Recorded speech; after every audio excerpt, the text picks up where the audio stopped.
Ladies and gentlemen, Red Plates Podcast with Marcellus Williams, a guest that we always want to have on here because he has lots going on. How you doing, buddy? I'm doing well, man. Can't complain. Love to hear it, man. Well, there's lots to talk about in terms of powerlifting, but you and I were having a little talk beforehand about the UFC fights because I know you're a big fan. I wanted to talk to you about that, like maybe a little bit of the psychology you think that went into play with it, with Conor McGregor, first kick hurting his knee, probably tearing some ligaments, and what you thought about that whole event as well. I mean, I feel like it's an exaggeration to call that a fight at this point. It was like it's like under a minute.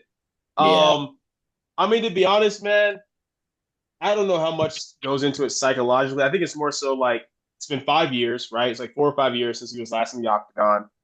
We know it lifestyle wise, dude's constantly out partying, drinking, doing drugs. I think he actually even openly talked about at one point he was like doing gear or something like that too. That Mm. probably didn't help much in terms of like the connective tissue tolerance. I don't know what he was on going into the fight or whatever, or to what degree. I mean, honestly, man, I think it's just one of these things where it's and we can compare. It's not like powerlifting, where even if you take a break from competing, if you're still doing the training, you're basically doing the sport, right? Like your squat, benching, and deadlift. But with MMA specifically or fighting, it's like you can do all the conditioning and sparring stuff that you want, but you can't truly prepare for fighting that person except for actually fighting that person. So I think he just wasn't well conditioned. I don't think his body was ready for it. And I think even though he historically will do stuff like that, he'll open up with kind of a outlandish attack, if you will. I think that was just such a dumb thing to do because in this case where it's like one, it was so projected and it was easily avoidable. And clearly you weren't prepared. It's almost like he wasn't prepared to miss, and that's why he landed the way that he did. And I Mhm. mean, it was just disappointing. I feel like it's one of these things where Connor always talks, but he was just talking crazy too, man. He's like the Holy Spirit's on my side and all types of stuff like that. So I'm just Yeah. like, I feel like maybe he was nervous, like to a degree, psychologically, and maybe trying to like amp himself up even more to be prepared for it. Um, but yeah, it just wasn't his day. I mean, I had Holloway regardless, just for the fact that once again you've been out of this for like 5 years. Anything could happen, anyone can get caught, but I did not see him winning that. But I also thought it was going to be an act. I thought they were going to fight. I didn't think he was going to, take himself out like in that type of way. That was very disappointing. But yeah, He Yeah. blew he blew his ACL, is that what it was? I yeah. don't did they do the official report? Is that like for I sure what it was? I think so. Let me see real quick. I But feel it like that's what it. Trevor, did you see like any of it or no? I've seen just I didn't watch it, but I've seen stuff online. Yeah. Yeah, I suspect it says torn ACL in his right, just 69 seconds into the fight. So, Man. Yeah. yep. It was a weird one. Like that time off, of course, he's going to be rusty. And I figured, yeah, Max is going to get the best of him because Max is looking really good. Despite Charles is a different beast. Like, he kind of Yeah. dominated Max. But like Connor's not going to do that to him. And so it's No. he beaten Poirier, he beat Gagey. So like the top guys. And I'm like, okay, I don't know if this is good for Connor, but let's see. And Yeah. we didn't get to see anything. That was the worst part of it. And yeah. I feel like preparedness just was, like I said, because you got to think about it. For part of that time, he's having to get healthy again, right? Because he got hurt last time. I think he fought. So it's like you're spending part of that time getting healthy. And then once you're healthy, your mentality needs to be, okay, I need to get back in pristine by condition immediately. He clearly was not doing it. Like anyone who keeps up with him, he was not doing that. He's out here just living life. I also wonder how much he cares. Like I hate making assumptions like that. So I say this with the mentality of I'm not Connor. I don't know anything about this man. I can't speak to his mentality. But it's kind of like, I mean, you're about to get a bag regardless. You know what I Yeah. mean?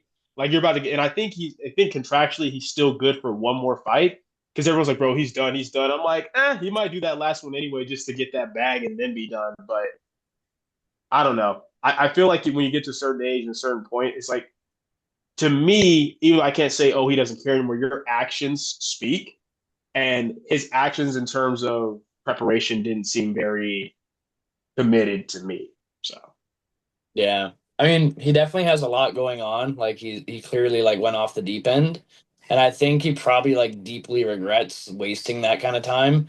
He had so much yeah, success, double champ, but then from there he was only like 27 when he kind of like did the Mayweather fight and then just like left, right? Something around there. So I think maybe he kind of regrets just going on this bender for like whatever, almost a decade. And I think he truthfully wanted to come back, but it's just like Father Time just does not care, you know? Like you can't just, yeah. yeah, Especially with a sport like that, man. It's like, higher skill sports. So, basketball, football, soccer, and then obviously MMA. Like there's just so much wear and tear and damage of the body anyway. And you really just can't afford to be passive like that. Like and taking that time off and trying to come back, it's tough to do that. It's not impossible. We've seen people do it, obviously, but it's really hard. And I feel like it's just getting more difficult to do that because the sport just keeps evolving. Everyone's getting better. Everyone's getting more skilled.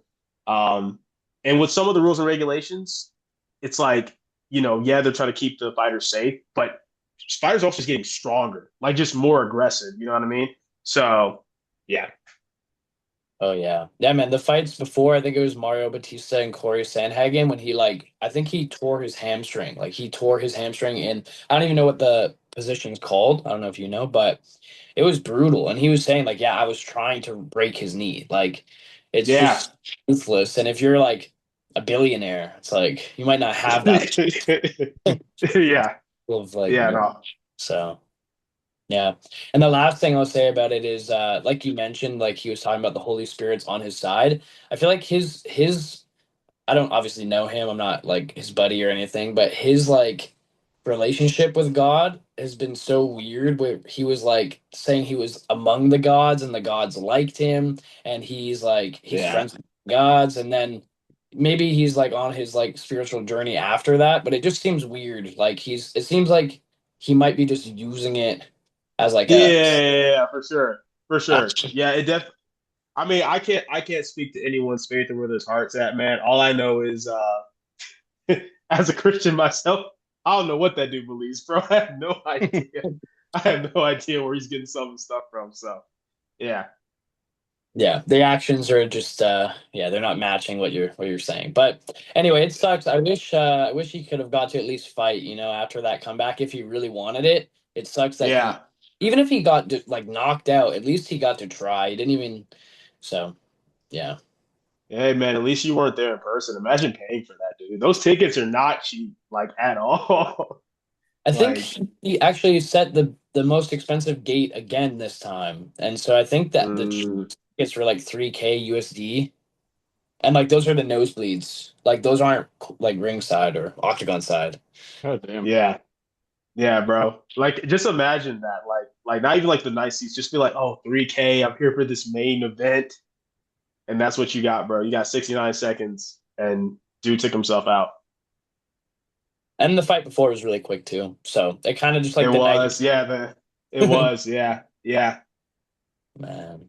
But anyway, just wanted to bring that up because I know you're a big fan and you have like a background in martial arts. So yeah, that was a crazy event for me. And the White House card as well. I feel like Justin Gagey fired me up so much. Like his story of like just like being like there for like a decade, like losing all of his opportunities, and then finally getting it against that like indestructible dude, Ilya. So yeah, yeah, yeah. No, I love it, man. To this day, it's still probably what I like watching the most out of any sport. Is still that. So, did you ever consider competing in or did you compete in it? but like going back at this point, no. Connor kind of showed why. Like, why I will not try to like go back and do anything like that. Um, but yeah, I mean, basically, it was just a thing where like when I was still kind of doing it, I was also dabbling in the powerlifting, and it was also when I was in college, and it was like, okay, I'm taking 12, 15 hours a semester. I'm working 4 jobs to avoid student loans. I'm trying to go because UNT was offering some type of stuff, so I was trying to get into that a little bit. But I was also doing powerlifting, and it's just like, bro, my body's in shambles. I can't do both of these things at the same time. Yeah. I've spent my time, dabbling and playing around with this. Let me see how the profit thing goes, and just stuck with it. But yeah, I do miss it sometimes though, for sure. It's just fun. It's just a different type of discipline. Um, and I think there's a lot that can be taken from it mentally that I wish more powerlifters had. And not in the way where they try to make it the same sport. It's not the same sport. I hate when people do that. I hate when people are like, "Oh, this sport does this and this. We need this in power." I'm like, it depends on what you're talking about. But mentally, I do wish there was more of like that grit in powerlifting, if you will. I mean, like the way some people are when it's just like, "Oh man, I got to do this set of 8." It's like, bro, have you ever been punched in the face before? Like, it's not like stop complaining. You're fine. But anyway, Yeah, I made this post just like it was like a close up of my face, and it was like things coaches hate to hear. And as I was typing it, I was like, these are so like, because obviously as a coach, you sometimes get a message where someone's a little emotional, and they might say something that like they don't really mean, or like they're like complaining about something that's not that deep. And as I'm typing these out, these like in theory things where it's like, hey coach, maxed out today, like I failed, like I'm mad, like whatever is going on, like all these complaints. And it's just so funny that we're complaining about these things versus like, yeah, like you said, something extremely difficult, like getting punched in the face, getting submitted, like not being able to master any of these moves. And yeah, yeah. you're thinking about sixes on squat. Yeah, it's just perception, right? It's like, and don't get me wrong, I'm not one of these people who's like, oh, powerlifting takes no effort. Like, no, like look, we spend a lot of time in it, a lot of work, a lot of effort. It's good to be passionate about what you're doing. I'm not one of these people who tries to make it seem like I don't like when people are like, oh, powerlifting's so boring, it's so low skill. It's like, dude, you wouldn't be spending all this time and money on it if you didn't like it, enjoy. You don't have to pretend to hate it, right? Like I love it. So it's not about like you're allowed to be upset when things don't go the way you want. But to me, it's just like sometimes we catastrophize like the smallest things, man. It's like it's really weird to me. It always has been. Like I'm and in my entire time like doing this, like as a lifter or even like as a coach, I've just never gone through that phase of like catastrophizing these small things. And I think it is because of the background of like, different stuff that I've actually done, whether we're talking about like, the MMA, the boxing, or just life, like just going through actual like life, you know what I mean? Because I think for a lot of people with power, it's just different. I think when a lot of us got into powerlifting, you either played a sport before or you were a hardcore gym bro or something like that, right? Now powerlifting is this thing due to social media where for a lot of people it's the first physical endeavor they've ever done, right? Or the first hard thing they've ever done. And they've not necessarily gone through anything. So it can be this thing where it's like, you know, I spent, all this mental energy getting ready for this week 4. None of my top sets went the way I wanted. This is the most emotionally brutal thing I've ever gone through. And I'm just like, dog, are you serious? like, you gotta be kidding me. Yeah. Like, I get being pissed. Like, if your cat's like, failed on my top sets, not happy with the day, gotta be better. Cool, all for that. But like, and I'm not gonna say who it is, but this is an actual quote. Like, brutally the most emotionally thing I've ever gone through in my life. I couldn't believe it, bro. When I was reading it, I'm like, is this guy serious? What do you mean, bro? Like, bro, I need to let me come visit Texas, bro. Let me take you to do some stuff. Let me take because that's wild. Yeah. But yeah. Yeah, I've definitely gotten some of those texts, and like when I was a junior, like I would like kind of like crash out a lot too. Like I get it. You do care a lot about this, and it's okay to care a lot. But yeah, like sometimes you might need to like chill out a little bit before you send this big wall of texts to your coach, like ranting, because you might even regret it the next day. You're gonna be like, damn, like what was that going What was on I about? what was I doing, bro? Yeah, it's like when you send the text to the girl at like, 2 in the morning and you're drunk and then you realize, oh my God, what was I doing? That was not the move. I shouldn't have sent that. Yeah. Yeah. Yeah. Man. What is so if you have something go like say horribly in training, and it's not horribly, let's say you're in your prep and you miss like one of your important lifts, and like your externals were in check and you're like, damn, like maybe that was the wrong call, like what goes through your head, and maybe like what did you used to do, because maybe you weren't this level headed before. Yeah, I mean, the way it is now, man, I'm very much one. I'll be honest, I very rarely have sessions not go the way I want. And I think a big part of that is just because I'm very realistic with what I can do on the day. Like, at this point, I've been powerlifting for 10, going on 11 years. I've been lifting weights for 15 years. So based upon what the circumstances are. I mean, I'll just use this past weekend, right? Like I was telling you before the call, I was dealing with what I thought was some type of food poisoning or stomach bug or whatever, right? I lost like a few pounds of weight. Sleeping wasn't great. Eating wasn't great going into the week four.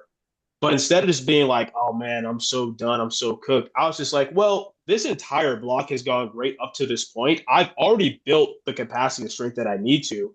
And it's not like I'm suddenly going to be weaker. I just feel more depleted. So I'm like, I'm gonna go in with the expectation that I'm still going to be good for these ranges. If I can tell based off my warm-ups, because I know my body that, yo, this isn't going to be there today, cool. I'm just going to take what is. I still know I'm going to be able to beat whatever I did last week. I can come in and get 5 kg more than last week, worst case scenario, right? Um, but I'm just going in with the mentality of, hey, let's just see how I feel. Because how I feel when I'm chilling at home depleted might be different than how I feel when I'm just under the bar, have pre-workout, whatever it may be. And I ended up hitting the high ends of everything because I didn't defeat myself mentally before I went in, right? So it's one of these things where I don't typically load stuff that I know isn't there. And if it's something where, hey, I thought this is there, I feel good for it, externals are good, and then I just miss it, okay, well, then I just need to evaluate why. What did something happen tech wise? Or like, was it just truly a bad call? Was my last warm up like not as good as I thought? Or is this something where it's just like, hey, you know what? No, like last warm up was good, tech was good. You're just not strong enough for this yet. Okay, cool. Send the video to my coach. Here's how I felt. What do we need to do to get back and be better? That's pretty much it. Because it's like, and I think the only difference is before I would let myself be upset about it for longer. Like I let myself feel a little upset, be angry that I missed it, whatever. But then I'm still going to problem solving mode, sending it to my coach. But I would just be upset for longer. It's like, man, this sucks. But now I'm just at a point where I'm just like, dude, what is being upset about this for longer going to be? And let me be clear, that's not to invalidate it. That's part of someone's process. That's fine. I'm just at a point where it's like, okay, I've got 80 clients to take care of. I've got a wife. I've got 2 kids. I've got a dog. I've got 3 other businesses outside of the coaching. I don't have time to sit here and cry and let my entire day be ruined because the top set didn't go the way I want, right? It's just, okay, why didn't it go the way I want? Hey, coach, here's my feedback. Here's what I think. Let me know what you think, what you do. If you want more of my thoughts on it, I'll give it to you. That's just the point I'm at now. It also makes training way better. Because like I said, I don't really have those type of sessions anymore because I think typically speaking, if most people are honest, when you have a session not go the way you want, it's either because your externals weren't locked in and you tried to push for something as if your externals were locked in, or maybe your externals were good, but you still went for more than what was there on the day. Like Yeah. I kind of try to follow the rule of, okay, if I'm loading this, I don't want it to be that I'm loading this and I've got it all out if all the stars are aligned perfectly. I want it to be, I might actually be good for a little bit more than what I'm loading, but I'm loading this to be safe. Like on the day, like my range was 242 to 247. And the only reason I took the 247 is because I was like, I could hit 250 plus today. That's why I took the 247. If it would have been like, okay, I feel good for 247 at most, I probably would have taken the 242 or 245. So that's kind of like where my mentality is, and that just keeps me more chill. And it's just better because then it's just like, cool, I keep building momentum. I also just remind myself, this is where being a coach helps. I tell myself the same thing I tell my clients, where it's like, hey, this one week 4 session does not determine how your whole block went. And it certainly doesn't determine how the whole prep went. So just stack the wins. Take what you know you can hit, because the only time you should really be pushing for like, make or break is on meet day anyway. So Yeah. that's kind of my mentality with it. Um, and I think, like I said, the only difference between now and when I was younger is that I would be upset about it for longer. But now I'm just like, whatever. Be upset for like the 5 minutes and then get to your back down sets. That's Yeah. just kind of where I'm at now. Yeah. I think a lot of people let the anger take over and kind of ruin the rest of their entire workout. And then it's like now you really had a bad day because you didn't do anything afterwards. You kind of just like moped around. Yeah, exactly. You let your energy drop, so now you're not putting effort into the back downs, or you skip your accessories. And it's like, well, dude, you just let this one bad set turn into a bad day that will now affect the rest of your week. Because you're not Mhm. going in on those back downs, you're not doing those accessories. You just changed your workload for that whole week, Yeah. and that's on you. You can't blame anybody except for yourself at that point, right? Like you Mhm. can't always control what happens, but you can control how you respond to it. And once again, this isn't me trying to preach anybody. If you're not at that point yet, it's fine. You do this long enough, and I promise you, you will get there. Yeah. So long as you just have the mentality to do it. But I will say, the sooner you get there, the more fun your training will be. Because I think that's the thing. Like, yes, I still look forward to like the week 4 and pushing it, But I'm just at this point now where I'm just like, I just want to be intentional with all my sessions, primary day, secondary day, week one, two. Like it's all kind of the same thing to me.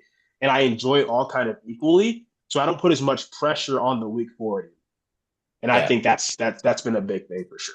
That's probably something that's changed the most. Because even when I like, back then, even if I could get over it quickly, I did put a lot of pressure on like, oh, I need this week 4 to go well. I'm doing all this for the week 4 to go well. I was like, no, all the training matters. All this builds on top of each other. I'm doing all this so the meat goes well, right?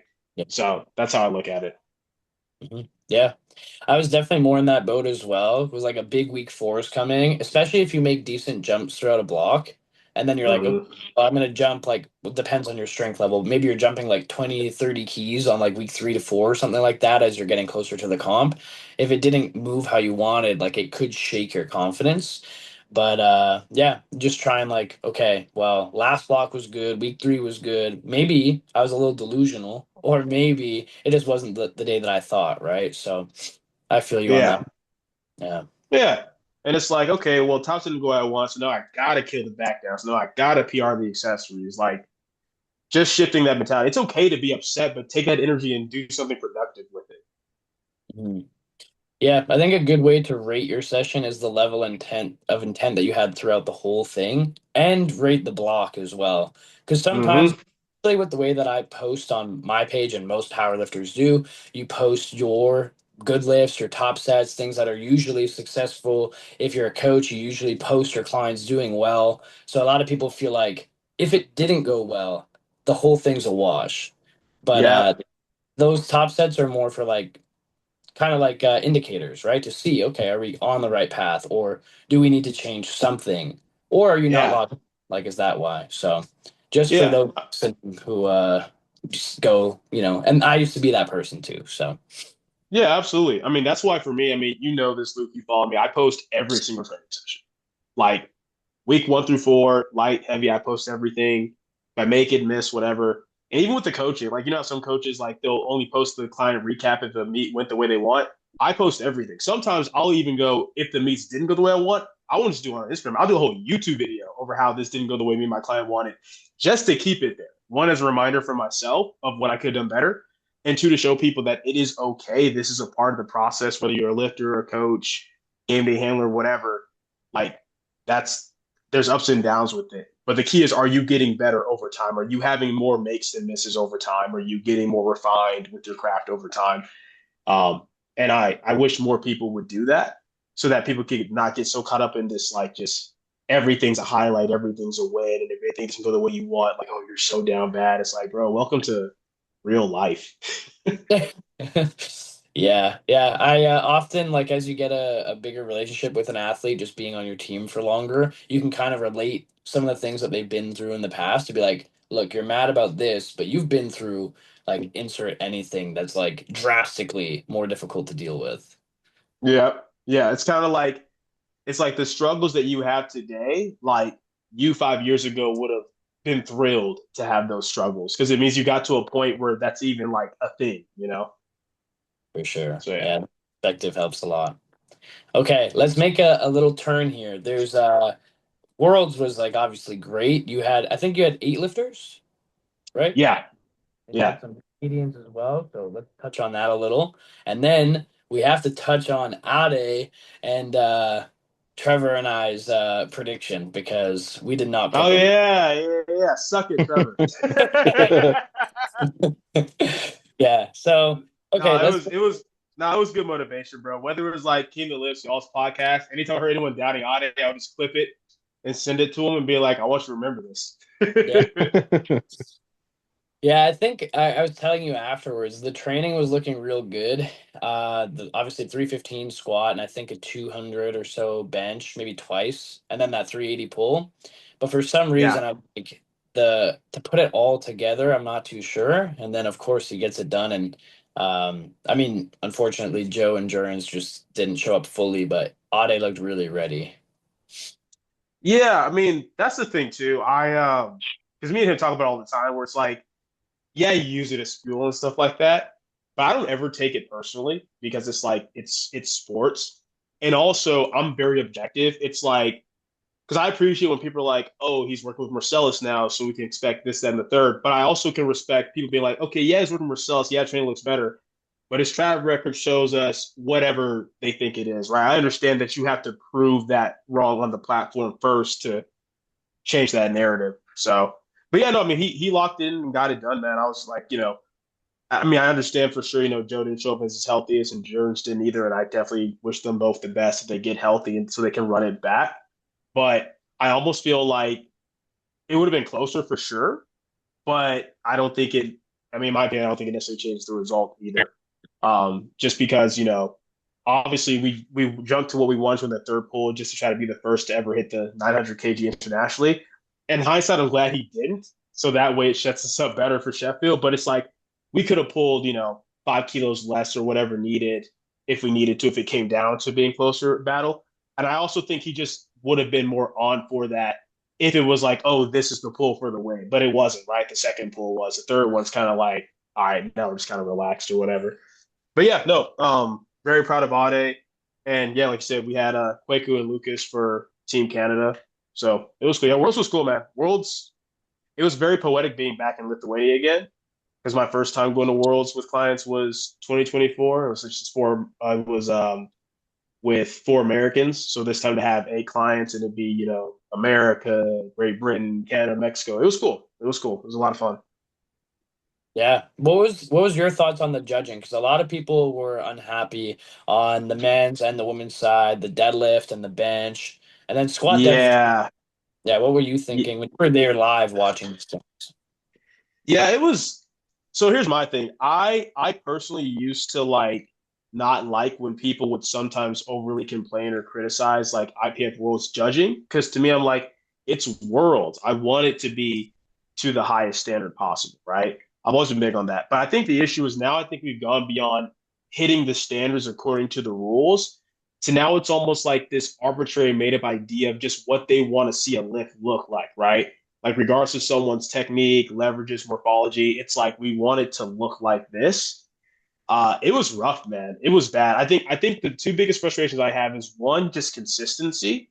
Like you'll see certain lifts pass, and then you'll see similar looking lifts not pass, like in the same session, right? And that could be a problem anytime, but it was really bad this time around. And I think the other thing is like, in my opinion, it's kind of like the having the jury there and having the reviewing the video and stuff like that. When that first came out, I'm like, okay, this is good. This is gonna be something that can be really good and in favor like for the lifters. But now I feel like it's almost like being used against them, right? Because it's kind of like in the moment, let's say you get 2 white lights, right? That means that in the moment, as the lift is going, based off what the judges can see right then and there, the lift was good because 2 whites is good. But if you have the time for the jury to sit here and analyze it and rewatch it over and over, where they can slow it down and stuff and then take it away, I think the issue that I have with that is I understand taking away a lift that's just blatantly a bad lift. But if it's something where it's like elbow depth or whatever, right? In my opinion, the whole thing is you're watching it right there in the moment, and then you have to be able to reason to say beyond a shadow of a doubt that it was not a good lift, right? Because if it's questionable, it's supposed to be in favor of the lift. Well, if you're sitting there having to review the video over and over, that means it's not undeniable. Like if it was undeniably a bad lift, you should be able to tell off the first rewatch instantly. But you guys are having to sit here, discuss it back and forth. And I think we saw a lot of that. And I think we see a lot more of juries taking good lifts away than they're using it to give lifts back. You know what I mean? Yeah. And it just gets to a point where, and I'll say this, some of my fellow Americans might get pissed at me for this. It's one thing when it's kind of just happening to certain American lifters where they're just almost not prepared for the standard, right? But when you see it kind of just happening across the board, even to international lifters, where hey, these guys sink their squats, they train to this standard. That's just crazy. And then the elbow depth thing is just, first of all, it's just not a good rule. It's not. It doesn't fix the problem that they want. Now you have the no heave rule, which is just another band-aid on top. And at this point, bro, I don't even know what elbow depth is. When Jessica Bittner, when she got called for elbow depth, I'm like, I don't know what elbow depth is anymore. I might get called for it at this point, which would be crazy. But yeah, I don't know. It's not consistent, and I also feel like they don't want to see people grind lifts anymore. And that's unfortunate because I mean, I think we all agree one of the most hype moments in a powerlifting meet is like it's a third squat, they bury it, they're fighting for it, and they lock it out, right? But now it's almost like if you grind and if it's not like just a quick, clean, easy lift, it's almost like they penalize you for it or they're going to analyze it way more. And I think that's unfortunate. And I think it's unfortunate that you can't even celebrate a good lift anymore unless it's three whites, which Yeah. to me almost makes saying that two whites is a good lift. It's almost pointless to even say that because is it really? Is it a good lift if you know it can be taken away like just like that? So it made the viewing experience one yes as a coach it sucks and as a lifter it sucks, but even as a viewer like for the couple of sessions where I wasn't handling I was just watching it takes away from the viewing experience because when you're a viewer you want to watch it you want to see how it goes when you see those lights you want to get hyped and celebrate that the lifter got it you can't even do that like you're Yeah. everyone's calm and silent just watching we're watching the jury discuss and then by the time they're like okay we're gonna leave it alone the energy's gone now you're Yeah. watching the second or third person from them. You know what I mean? So I'll say that I don't think I'm being biased in saying that I think the judging this year was like probably the worst I've seen at the world level. Like I've watched a lot of world meets over the years, and usually I'm the one who's saying I think you guys are being overly harsh to the judge and the refs. You weren't there in person, or you guys just got to hey adapt to the standard. Hey, don't be borderline. But I saw so many squats where people's like butts are about to touch their ankles, get reds. I saw benches that in my mind are clearly elbow depth get called, or stuff where it's just a light sink and then they're pressing get called for heaving. The new deadlift rule about where they want the shoulders. At first, it didn't make a whole lot of sense to me. So I'm like, well, to lock out a deadlift, your shoulders have to be behind the bar anyway. But now it's like y'all want their shoulders like behind their hips type of action. And I just and even that wasn't consistent, right? Like even like with Sonita's deadlift, right? I won't say much about her second because I kind of see what they're talking about there. But if I look at Sonita's opening deadlift that they took away from her, but then I look at some of the deadlifts of some of the other lifters that session, even the super heavyweight men that they passed, I'm just like, I don't, I don't know what I'm looking at. I don't get it. Yeah. So yeah, I thought it was pretty bad. Long story short. Yeah, that was one thing. I don't know if you noticed too this year, Luke, especially. Like you watch somebody coming off the platform, they see that they got one red light, and you just see them go like, "Oh fuck, here we go." Mm-hmm. Like Mm-hmm. no celebration at all. I did notice that a lot. Yeah. Yeah. It really and it really changes the energy of it, man. It changed the energy for the meet. I think it changed the energy for the lifter. Um, and even like just the game planning. I mean, we could, especially a lot of the lighter weight women and men, it just changes it so differently. If like, okay, you hit a clean lift, you smoked your opener, cool, but then you got one red. And usually it's like, okay, cool, who cares? But now it's like, oh no, you got one red. You may have to retake this or not go as high. Like it just changes the whole dynamic and it all adds up.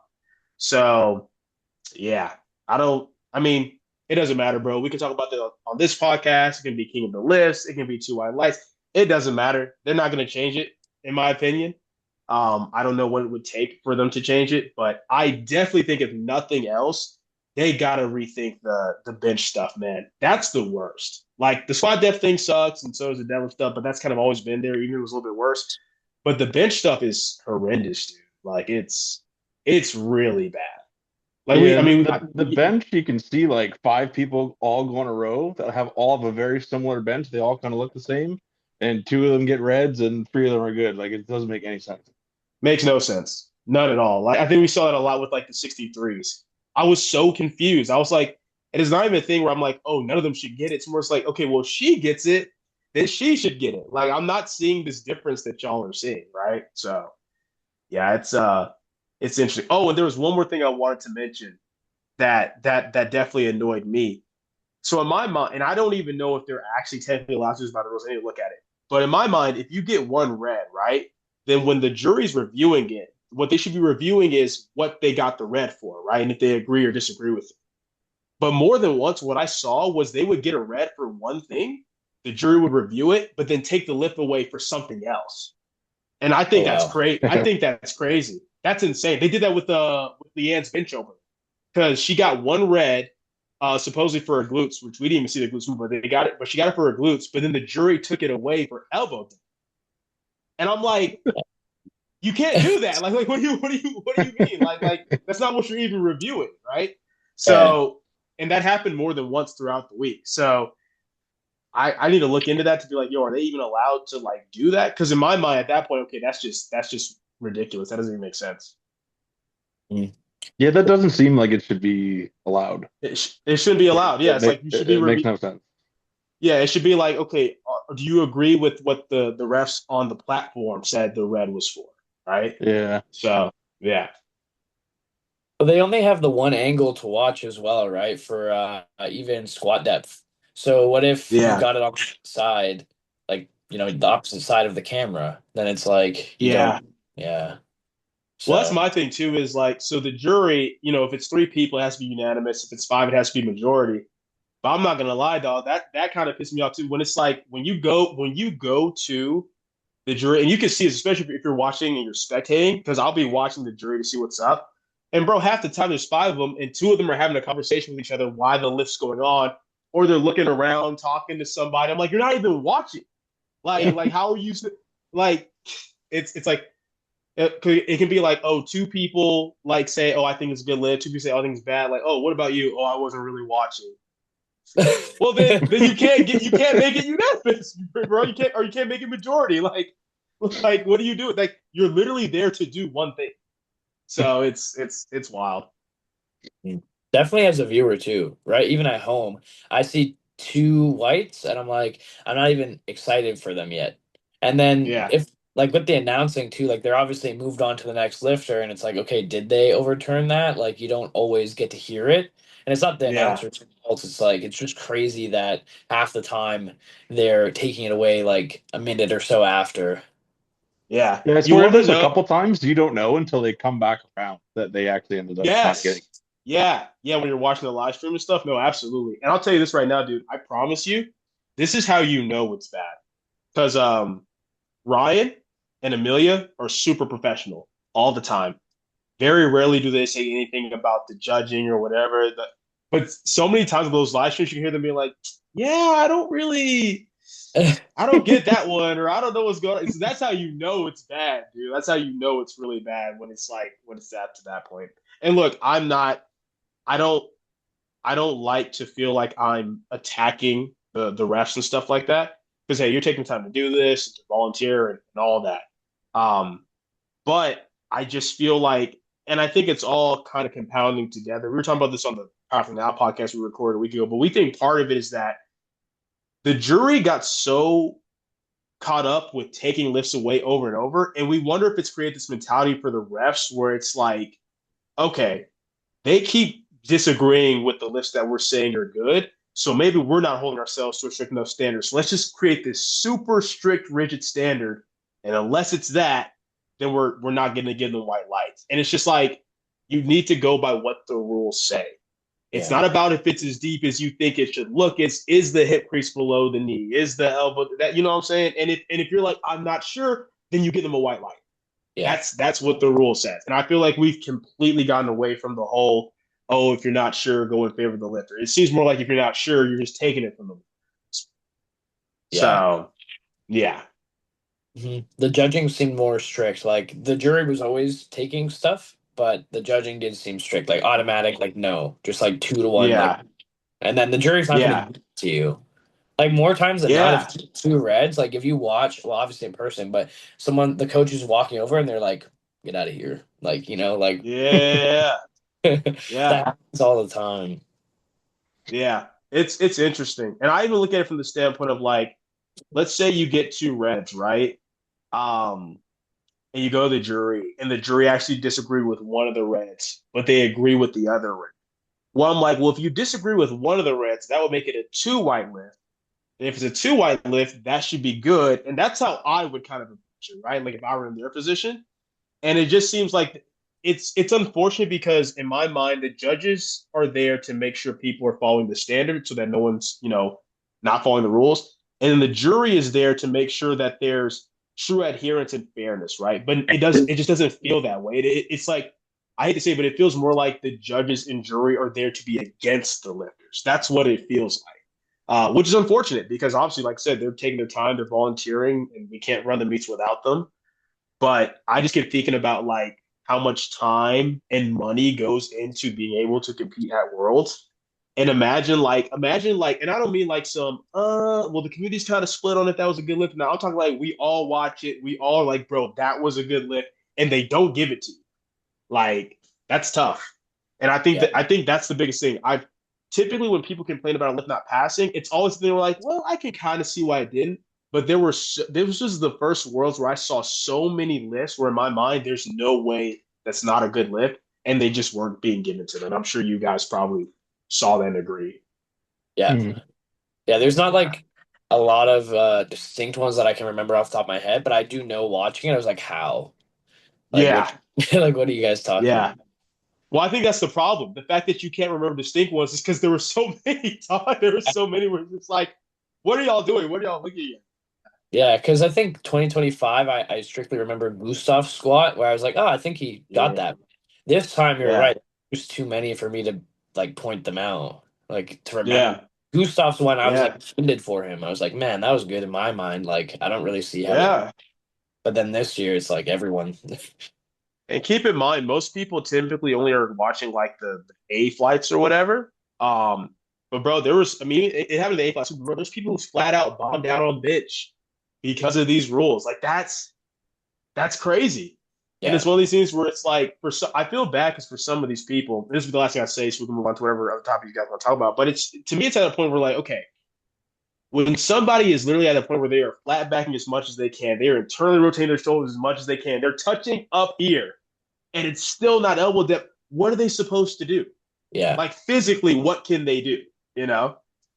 yeah, So I think that's the problem. I think there's a problem when the rule is something that cannot be objectively followed by certain people based upon how they're built. Like squat depth, hey, hip crease below the knee. Okay, anybody can do that. You know what I mean? Like unless yeah. you have some type of structural issue, anybody can do that no matter how you're built. But for what they want for elbow depth, some people physically cannot do it. So yeah. Yeah. I think just based off leverage alone, I'm pretty close. Like just based off how my arms come down, I'm pretty close all time. If I wanted to be like that undeniable that I know like the jury wouldn't say anything, no one would be like, undisputed, it's good. I'd have to be like close gripping, like really close grip. And it's like that's fair. I could do that, but yeah, it's just kind of like singling people out based off of leverage. I And mean, then honestly, I think that that would have been a better rule change in my opinion. So that was just like, hey, everyone has to bench pinky on the ring or closer. That's it. That's it. Because if their whole thing is we don't retire these super short range of motion benchers, okay, that's the simplest thing you can do. Because what's crazy, look, you still have these people, especially a lot of like Japanese lifters, where they still have this crazy arch, but because of the Japanese and what they're able to do, they can still hit elbow depth. So you didn't even get rid of the super big arches. yeah. So it's like yeah, you created way more problems than you fixed, and then you put another problem on top of it with the whole heave rule. So yeah, I'm surprised they didn't just do that right away because it would have been like you can't have a tiny ROM when you're in between like the pinkies. that's Like what I'm there'd be saying, very man. few. Yeah, Yeah, crazy. just make it pinky on the ring. That's it. That's it. Pinky on the ring or closer. That's it. I, That's what I would have done. I wonder if they would even pull it back because remember when they were banning all the sleeves, they just like banned them like straight up and they're like, oh shit, like Oh we can't. yeah, But this way, I guess like yeah, no lawsuits involved. There's no like big money. yeah. Yeah, I was gonna say the difference is with that they were trying to end people's contracts when it's like no, you already agreed to this through the end of 2026. So legally they almost had to. Whereas yeah, with this, it's just an IPF rule they can make up and do what they will with it. But I don't know. To me, it's like if their mentality is still like this, oh, we got to make the sport look more appealing for the Olympics, bro. This is not how you do it. I promise you. Like this is the Olympics is not going to look and see all this red on the board for bench press and be like, what's going on here? Why is this happening? Like, oh yeah, we want that. We want to put that in the Olympics. Like, come yeah. on. No. And it's more confusing for people to watch. Like a lot of Olympic sports are pretty straightforward. Like that's how we can watch them without like being really involved. But even Yeah. powerlifting, I'm sitting here at home, I'm watching and I'm confused. Like and I have a You're a coach, bro. This is yeah, what you I do. go to my Yeah, pop. dog. So it's like, come on, I should know, Well, right? I should know. yeah. Well, I mean, bro, after Austin Nikolai squad, I realized, like, man, I've been doing this for 10 years and I don't know anything. I mean, Yeah. part of it's because it's like half of what you're telling me isn't actually in the rule book, but whatever. What was the calls that they gave him? So he got three white lights on his opener second squat. On the third squat, he got one red from this on one side for depth. The other red, excuse me, the other red I thought was also for depth. So I'm not gonna lie, like when that happened in my mind, I'm like, oh, I'm definitely getting this overturned because Yeah. his third squat looked just like it's. I'm like, I don't know what they're watching, but it's definitely gonna overturn. Like that's how confident I was when I went up to it. Yeah. And what was frustrating was so the second red actually wasn't for depth on one of the sides. It was because they claimed that like when he locked out, that his torso leaned forward, and they perceived that as racking before the rack command, right? Oh, But when they told me they told me like no, we agree it was depth. He hit depth. They said, but we also agree that the forward lean happened. And I'm just like, first of all, that's not a rule. Like the rule is your legs have to be locked out, the upper body has to be erect, and the bar has to be still. All that was followed. And Austin clearly didn't rack it until they said rack because he didn't even move after they said rack. They brought him in yeah. when they said rack, right? And my thing is like the example I use in the YouTube video breaking all this down, where it's just going over the entire week. I said if when Austin locks out, there's a slight forward lean as he locks out. I'm like, if that doesn't count, then I just showed a whole bunch of squats that also shouldn't count by that logic. So I'm like, and I double checked that. I'm like, that's not in the rule. Like there's nothing Yeah. about like you can't like because like I said, it's one thing if you lock out and do this right, but if you're locking out and there's just like that slight motion of your core, but you're erecting your lock out, you're good. Like by that Yeah. logic, none of Tish Chapone's squats should have counted. And I'm not saying that they should have. They should. Her squats were legit, but so was Austin. And like I said, once again, that's something I've never heard of in my life. Yeah. So I thought that re-racking rule was like a step. Like a obviously step. what Yeah. re-rack is. He can't re-rack it Yeah. just by moving his torso. Like he couldn't. Yeah. Wow. Exactly. I didn't even Exactly. that was the call. That's unreal. And like Yeah. what did you guys jump? It was the world record, right? Yeah, it was the junior world record. It's a little bit under the open world record. Yeah, yeah. We played safe. We went from 257 to the 272 and a half. And that's what Oh, was really frustrating about it. So he missed his second and third bench, right? But even with those benches missed, if you just give him that squat, he goes from fourth to third because he would have tied Kyoto on total, but been lighter, and boom, that's podium. yeah. So that's the type of stuff that's frustrating where it's like, it's one thing if like, oh yeah, he clearly cut it from his second, his opener, but it's like you go and watch it. You can watch the presser power for YouTube video. You can watch all the English you want. It's the same depth over and over. But what got me was the jury being like, no, we agree it was depth. Because at first I'm like, well, then what am I sitting here talking to y'all for? But they're like, oh, but his torso leaned forward, you know, and the judge says we perceive that as like him jumping the rack command. I'm just like, that's not a thing. That's not a thing. And at first, I Yeah. just thought, "Wow, I'm not prepared." Because when I always read the rule book before a big meet, I just make a personal rule to do that to make sure. And I'm like, "Oh my god, how did I miss it? It's not there. It's not in there. Like it doesn't exist." It's crazy that they would all be so confident at the jury table to tell you that when like it's not a rule. Yeah, Like I yeah. would It's have like been, him move. Yeah, yeah, him moving his torso moving is not jumping the racket. That's not him. I can understand if they're like, "Oh, he's going to rack it," but the, first of all, if you guys go back and watch it, you don't even see this supposed excessive lean they're even talking about, let alone something perceived as jumping the rack. It's yeah. not there. God damn that. Yeah, that's crazy. Well, yeah, he'll get it next But it time. is what it is. Yeah, Yep, yep. Yeah, I yeah, mean that's the thing I tell people. It's like, when people ask like, how I feel about it, I'm like, yeah, it sucks, but I mean, we're all dealing with the same standards or lack of inconsistency. So it's not like I can be like, oh, we're being singled out. It's like we're all dealing with the same crap. So What do you feel? And then we'll move on from Worlds. What do you feel about people claiming or feeling like the U.S. gets like more of these sketchy calls and like there is like an anti-U.S. kind of bias? Do you feel that at all? Like, you know, the Austin situation sort of kind of made me feel it a little bit mad because I was like, yeah, because like you're literally saying something that's not a rule. yeah, So that one did, but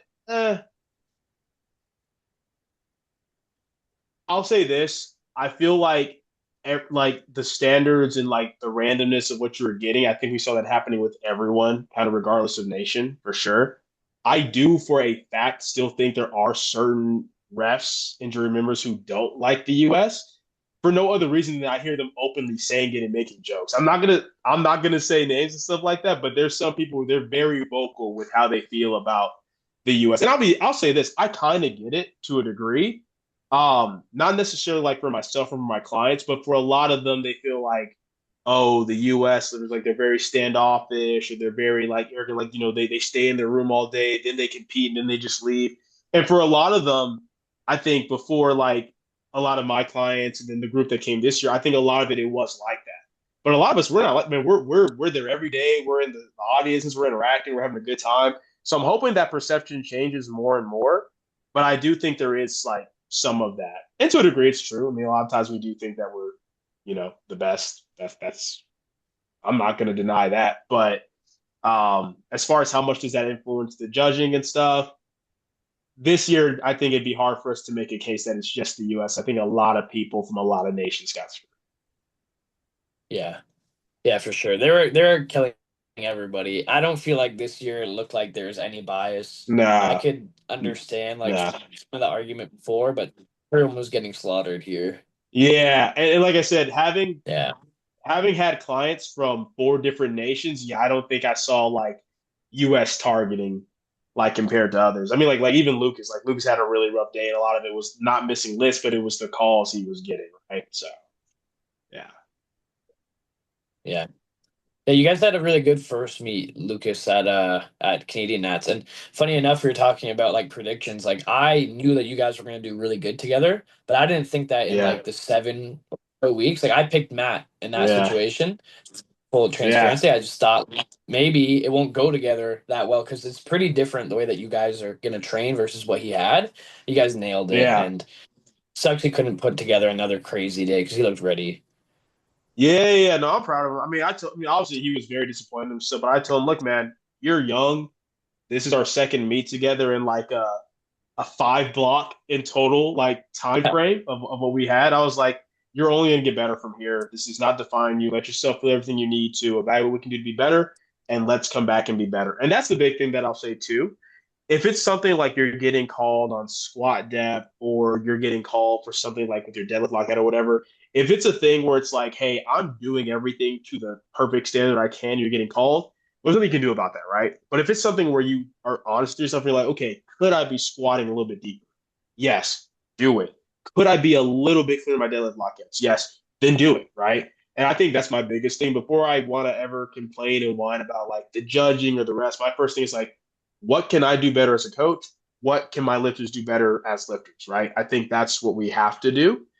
And then once you evaluate all that, then you just play the game based upon kind of what you're getting. I think one thing that is probably going to happen, which is unfortunate, is I think a lot more third attempts are going to have to be like, let's say you think you have a certain number, like all out, like RP, like 9.5, 10. I think people are going to almost have to intentionally shave 2.5, 5 keys off that just to make it a little bit easier and a little bit cleaner. Not because it wouldn't be to standard, but because once again, it's almost like you're not allowed to grind too much. You can't even give them like this perception of something being wrong. You know what I mean? I do think that's something that coaches are going to have to start considering when they're loading certain things, at least at Worlds. Sheffield, I don't think you have to worry but at Worlds for sure. Yeah. Yeah, Sheffield judging because it's usually pretty close, right? And Yeah. World's judging is always pretty crazy. And then Sheffield, like I'd say if anything, it kind of seems like there's sometimes gifts, right? Like I think we can name a few. Yeah. Yeah. Oh, yeah, it's pretty like wild. Like it really makes Worlds look bad when then Sheffield, like you can see a lot non-locked out deadlift at all. Like I think 95% of people would agree, and then it gets like the whites and the jury doesn't touch. So Yeah. yeah. Yeah. Yeah. Okay, let's move on and talk about the meets that you have coming up for yourself and your clients. Gonna grab a charger quick, so I'm gonna pause it and then we'll just continue and talk about those things. All right, we're back. So, Marcellus, you got yourself a meet coming up. Avancus is what? Like what month is that? That's October 4th. So we're like a little bit less than 12 weeks out. It was like 12 weeks out from yesterday. So we're like 11.9 weeks Okay. And then so before that is Rising Tide, and that's is that September? out. August. It's Oh, August. August, like the last day of August. Yeah. Okay, okay, let's touch on that first because I know you got some lifters doing it and it's coming first. So who do you have doing that one? Yeah, so for Rising Tide, my client a B, my client we, Bork the Goat on Instagram. You guys might know him by his Yeah. Instagram instead. My client Daniel, my client Dominique, and then for primetime Jamar will also be Oh hell competing. yeah. So yeah, I Okay. got I think five doing that one. what was the name of the first lifter? A B, Abi is he what's his Instagram? like it's like Abi Babu, I think is Is he the actually guy with the huge bench? yeah, Yeah, yeah, I like watching his yeah. tricks. He's sick. Yeah, no, Good. it's cool. It'll be his first. I think this will be his first PA meet actually, so Okay. that'll be Yeah, you fun. got a lot of people switching over now that they have those meets. Like Yeah, to I mean, honestly, bro, last year is when most of my people switched over anyway. But now for this year, I think I had like three people left in like USAPL or non-PA, oh and wow. now I literally have just one person who's still USAPL. Because yeah, the rest of them have all switched. 'Cause I had two guys do USAPL Nationals the same week of Worlds, and one of them is still doing it, but then the other one is switching as well.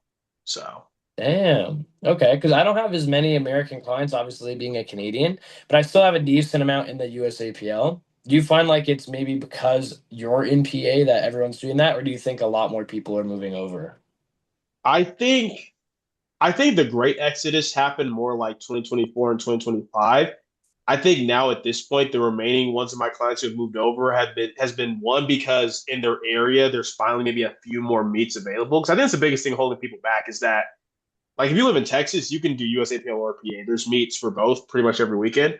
But in some of these other areas, there's not a whole lot of like PA meets Yeah. necessarily locally. So that's why let's say USAPL. But some of those areas are starting to slowly get more meets. But I think the thing is, even for the areas where there's not a lot, there's stuff like this. There's Rising Tide, there's Advances. And I think because those meets look so fun, people are like, oh, well, I can just go do that meet for my qualifying meet and then just do PA Nationals. And then so I think that's a big part of it. And then I've had a few clients where they're just like, hey, I want Marcellus to be able to handle me, so I'll just, I'll switch over for that reason too. Because the way I do it is whatever the majority of my roster is, that's where I'll be. So if tomorrow all my, if most of my lifters, like, 51% switched over to USAPL, I'd be back there. Right. I don't think it's ever Okay. gonna happen, but that's how I've done it. So yeah. Yeah. Okay. And yeah, so I guess like a lot of your lifters would like to go to PA too so that you can be there for their meets like when it makes sense as well. Yeah. Yeah. Exactly. Do you think USAPL is still kicking? Because like it seems like there's because they have the collegiate scene, right? So they still Yeah. have. Is it Yeah, a? yeah, yeah. Yeah, they definitely still have collegiates on lock, bro. Because I mean, powerlifting America Collegiate Nationals is a joke. I had to be there this year for a couple clients. It's so lame. It's nowhere near the same energy. So they still have the collegiate scene on lock. Um, I mean, USAPL is not dead. That's the thing. Like people keep saying like it's dead, but it's really not. Like in terms of like total membership and all that, it's not dead. On the elite side of things, right? Like top level talent and all that, that's not really a thing. They don't have prime time sessions anymore for their nationals, but in a way that kind of brought them in more money because instead of having like two normal sessions, then just a one platform prime time, now they can have like a four platform third session. So I think they Mm, actually got more money from that. Um, so yeah, it's not dead. It's just not the premier top end fed, I guess is the way you can say it. But I still wish somehow, some way they'd all just join back together, man. Like take the manpower and money of USAPL and just bring that in with PA and it'd be great. But no such luck. yeah. Yeah, it seems like there's still really steep competition. Just on Instagram, you'll see like these podiums are crazy. And then I think once someone's dominating over there, then they'll consider coming to PA to Then they like, switch. Yeah. Yeah, that's the problem. It's like anytime they get someone that's top level talent, the first thing people tell them is like, "Oh, you're really good. You should go to PA now." They dip out. But yeah, if you're just looking for like still local meets to do and some that have like a regional and national level system, USAPL is still very much a legitimate option as far as that. mm, So yeah, I yeah, think the big thing is just for a lot of people, it's like I think here's one thing I will say about nationals is the fun of nationals, and I'm sure it's like this for you guys as well, is that yes, you go and you compete, but then when you're done competing, it's like a big trip where you get to watch the best of the best in your country, like also compete. USAPL Nationals doesn't have that anymore because it's like there's no prime time and the best of the best is at PA. So now Yeah. it's like that feeling of you get to go and you get to compete and then watch the best of the best isn't really there anymore. So Yeah, and just like watch the best of the best, and then a lot of people stay for Canadian nationals at least for like the week or like until the end, and then it's yeah, like you get to see everyone again. So it's cool. yeah, exactly. PA wasn't like that at first, right? Like there wasn't many people. No, no, it wasn't. This last one I think was probably the one that was closest to that as far as feeling like the way USAPL Nats was. But I think next year is going to be it, man. Like, because there still hasn't been a USAPL national or any nationals that's beaten like 2019 USAPL nationals. That one was just awesome. But I think next year we'll finally get that because everyone has to do it. Like, there's no more, oh, your Sheffield total qualifies you for Worlds. Everyone will have to do it. So we'll have, Austin, Jesus, Joe Borsley, like just everybody will finally like be doing it again. So I think that will definitely make it feel more like that. Mm. Yeah, this next PA Nats is gonna be crazy. And I think on the roster, his name is slipping my mind for Rising Tide, but he we were talking about having him on the pod. I don't know why his name's slipping my mind, but he just hit the biggest USAPL total. He out totaled Devontae Lewis. Oh, Devontae. Yeah. Lewis. Yeah. Yes, yes, Yeah. exactly. So Yeah. Yeah. he's Yeah. he's gonna be there. Then we got Jesus and Ray, I think is gonna be back, I right? think so. Yeah, dude. I'm so stoked for that. Bro, I was just talking about this like a week or two ago with Petrie and my client April. And we're just like, dude, there's like no easy to win weight classes anymore now, really. Like Uh, everyone's gonna finally have a battle. Even Jesus is finally gonna have a battle. Since Devontae is going, I think it's so funny that he used USAPL Nationals basically as a tune-up meet, and now he's gonna do Rising Tide and then do PA Nationals. But yeah, no, Devontae's cool. Had a couple conversations with him. He's a really chill dude, bro. He's so humble. Like anytime someone tags him in something, like, oh, this is the craziest thing ever, or someone does a video about him, he's just like, hey man, I'm just a guy, but I appreciate y'all. yeah. it's like it's like I don't know if he's just not been in it long enough to fully grasp like because at one point he wasn't even really like on social media like that. I don't know if he just doesn't fully grasp what he's doing or if he's kind of just like, hey man, I'm just doing my thing. But he's cool. I'm looking forward to meeting him in person at Rising Tide. That should be fun. Yeah, I reached out to have him on the pod because I was like, "Hey, like what you did is insane." And like I've been watching him, I'm like, "This guy's crazy." And then he finally like did the biggest meet, put it all together. I'm like, "Why haven't you been on any podcasts? And do you want to come on?" And he's like, "Yeah." He actually said he watches on YouTube. But then Yeah. it was that he just wanted to wait till this meet goes by. So I think we'll have him on after. Okay. Yeah, so That'd that'd be be cool. I'm interesting. excited for that. To him, yeah. But yeah, so we got him, we got Jamar. He was even commenting on Jamar's Instagram, like, "Oh man, I might not be the biggest squatter." Yeah. Yeah. Yeah. No, it's gonna be fun. I mean, there's a lot of strong people, man. Like Elliot Sykes is doing it. Um, yeah, I mean, Rising Tide and Advances are kind of like for this year, like the big, like super big, like local meets. I mean, we need a different name for them, bro. Like, I feel like Rising Tide, Advances, SPD Austin. We got to stop. Like, they're not normal local meets. Like, when there's like that much money and that type of caliber of lifter, we got to start calling them something else. But I don't know what. But like premier local meet, I guess they're both going to be pretty lit. So I'm excited for that. Oh yeah. Yeah, it's gonna be good, man. And I've seen Jamar's training is looking really good. I think his last meet was the Avances, right? Yeah, yeah, yeah, yeah. Is he gonna do Nats this year? Uh, I don't know. I don't know. I know that the reason why he didn't do it this year is because he's like, hey, like my mentality is I'm not trying to just go and have a good meet. Like I'm trying to get to a point where I want to win. You know what I mean? So I'm not sure Mhm. yet. We'll probably talk about it after Rising Title. Ask him, so, hey, man, so what are your plans? What are you looking to do? What do you want to do? Because I feel like if not nationals, he should at least maybe try to do something where he can lock in like an NAPF spot just so Yeah. he can go officially set that record. Because it's like, dude, you were the first 83 to squat 7, you're the first 93 to squat 8. Now you just gotta Yeah. go do it officially, man. You'll get you that world record. So we'll see. We'll probably touch base more after Rising Time, see what he wants to do. Yeah, that's why I asked because I did see that he was talking about I only want to go if I like feel like I can get close to or win. So, and he's Yeah, looking good. So I was just curious. But yeah, first obviously do this and then see from there. yeah.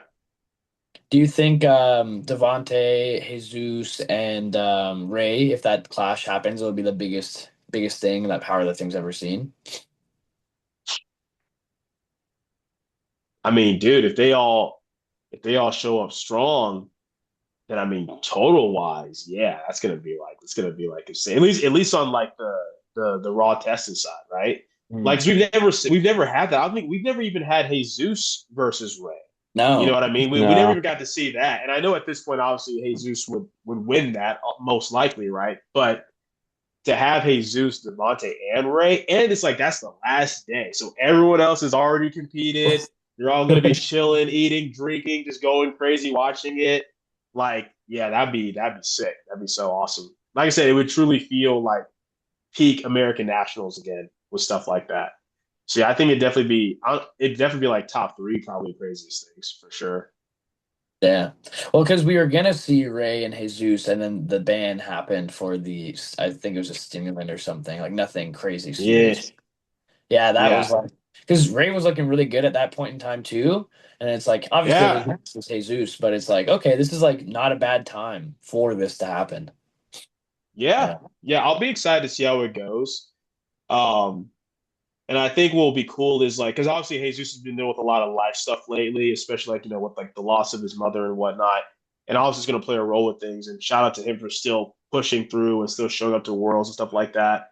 And hopefully, by the time he gets to Sheffield, he'll be even more locked in. But I just think by Nationals next year, he will. Anyone who's lost family understands you don't ever fully like get over it, but I think he'll have had more time to be more settled back in the usual routine and be able to push the way he needs to. And then hopefully the thought that, oh, this guy Devontae's coming over will make him want to lock in even more so we can really see that battle. You know what I mean? Because I don't want it to be a thing where Devontae's there, he's strong, he's hungry, and Jesus is kind of like just not at his best. I want them to really like go at Yeah. it because that'll be fun.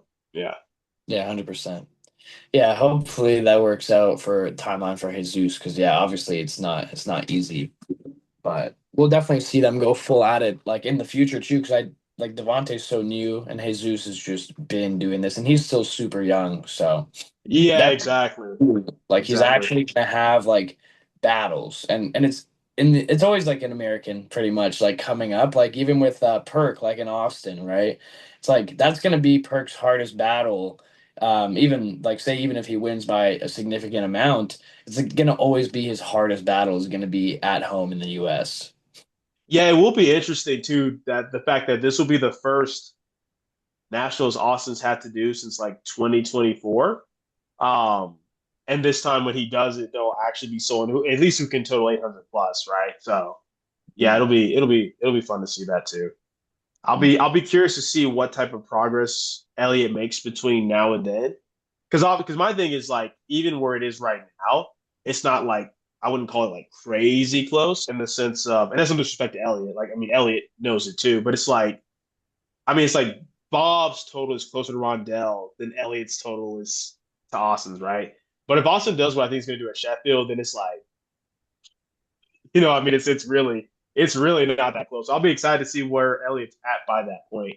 But either way, it'll still Yeah. be good. Like it won't necessarily be a thing where Austin comes in and does like he can't just win on openers. So Yeah. Mm. Yeah, it'd be cool to see. And then for this meet, is that the one that Gavin's also doing for the Rising Tide, or is he Avances? no, he's doing Rising Tide. Okay, and Petrie's on Avances, right? He's not doing Rising Tide. Yeah, yeah. So Petrie, Demetrius, and who else? There's another 93 doing advances. Is it Dimitri Ayala? I think is also doing advances. But yeah, Okay. Oh, damn. Okay. So we get yeah, two decently big 93 battles coming up then with Gavin and Jamar at this one. And Jamar is yeah, looking, he already squatted eight in the prep, right? I guess like his heaviest yeah, exposure. That'd be cool. yeah, I know yeah. you had Gavin on, or you were on a podcast with Gavin talking about like totals and stuff. And so he's talking like really big. Do you feel like the battle for him and Jamar will be super close? Like, are you excited for that? I don't know how close it'll be just because Gavin's training isn't always reflective of what he can do. Like, for example, Nationals prep, he actually was dealing with a lot of issues and stuff like that. Like, I know from watching his YouTube and then talking to John Song, who was coaching him at the time. And even him doing what he did, even though he didn't quite hit 900, I think he had like, what, 895 or 897 or something like that in Nationals. But that was like surprising based upon like how their prep went, right? But I will say Gavin's prep this time around isn't looking as good, in my opinion, even compared to that, or as sharp.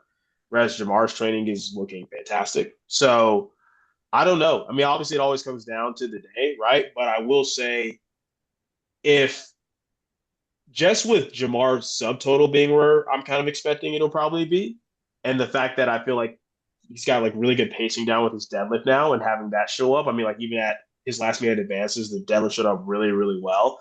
I feel like it's going to put Gavin in a pretty rough spot to be able to actually beat him. Like you can't come in like and underperform on your squad or get called for depth on your squad or not bench what you're really capable of benching because if you do, you're not going to be able to pull enough to cover that gap, in my opinion. So I think it'll be a good battle, but how close it'll be, it's just kind of hard to say based off their trainer right now. But obviously, for Jamar.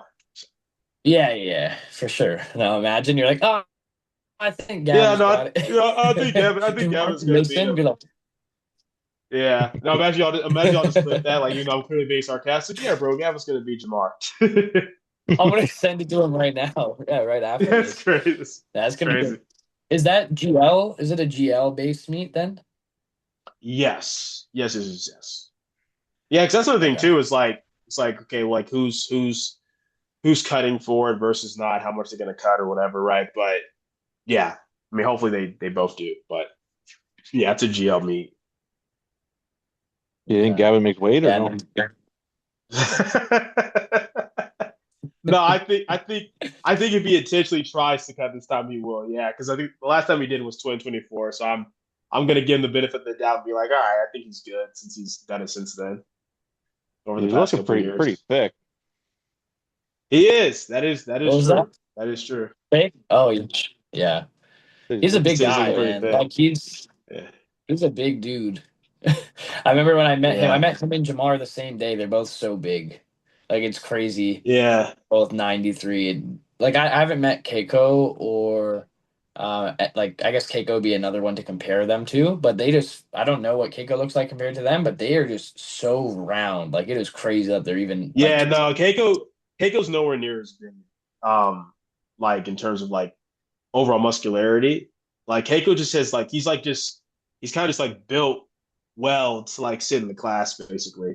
mm, Whereas with Gavin, it's almost like, bro, like I mean, you could it's like with Gavin's like, oh yeah, you obviously cut to this weight class. You know what I mean? yeah. But yeah. Yeah, they're big guys, man. It's gonna be good. I'm excited to watch that. And that would be good fuel too. Trevor, are you competing? When is your comp?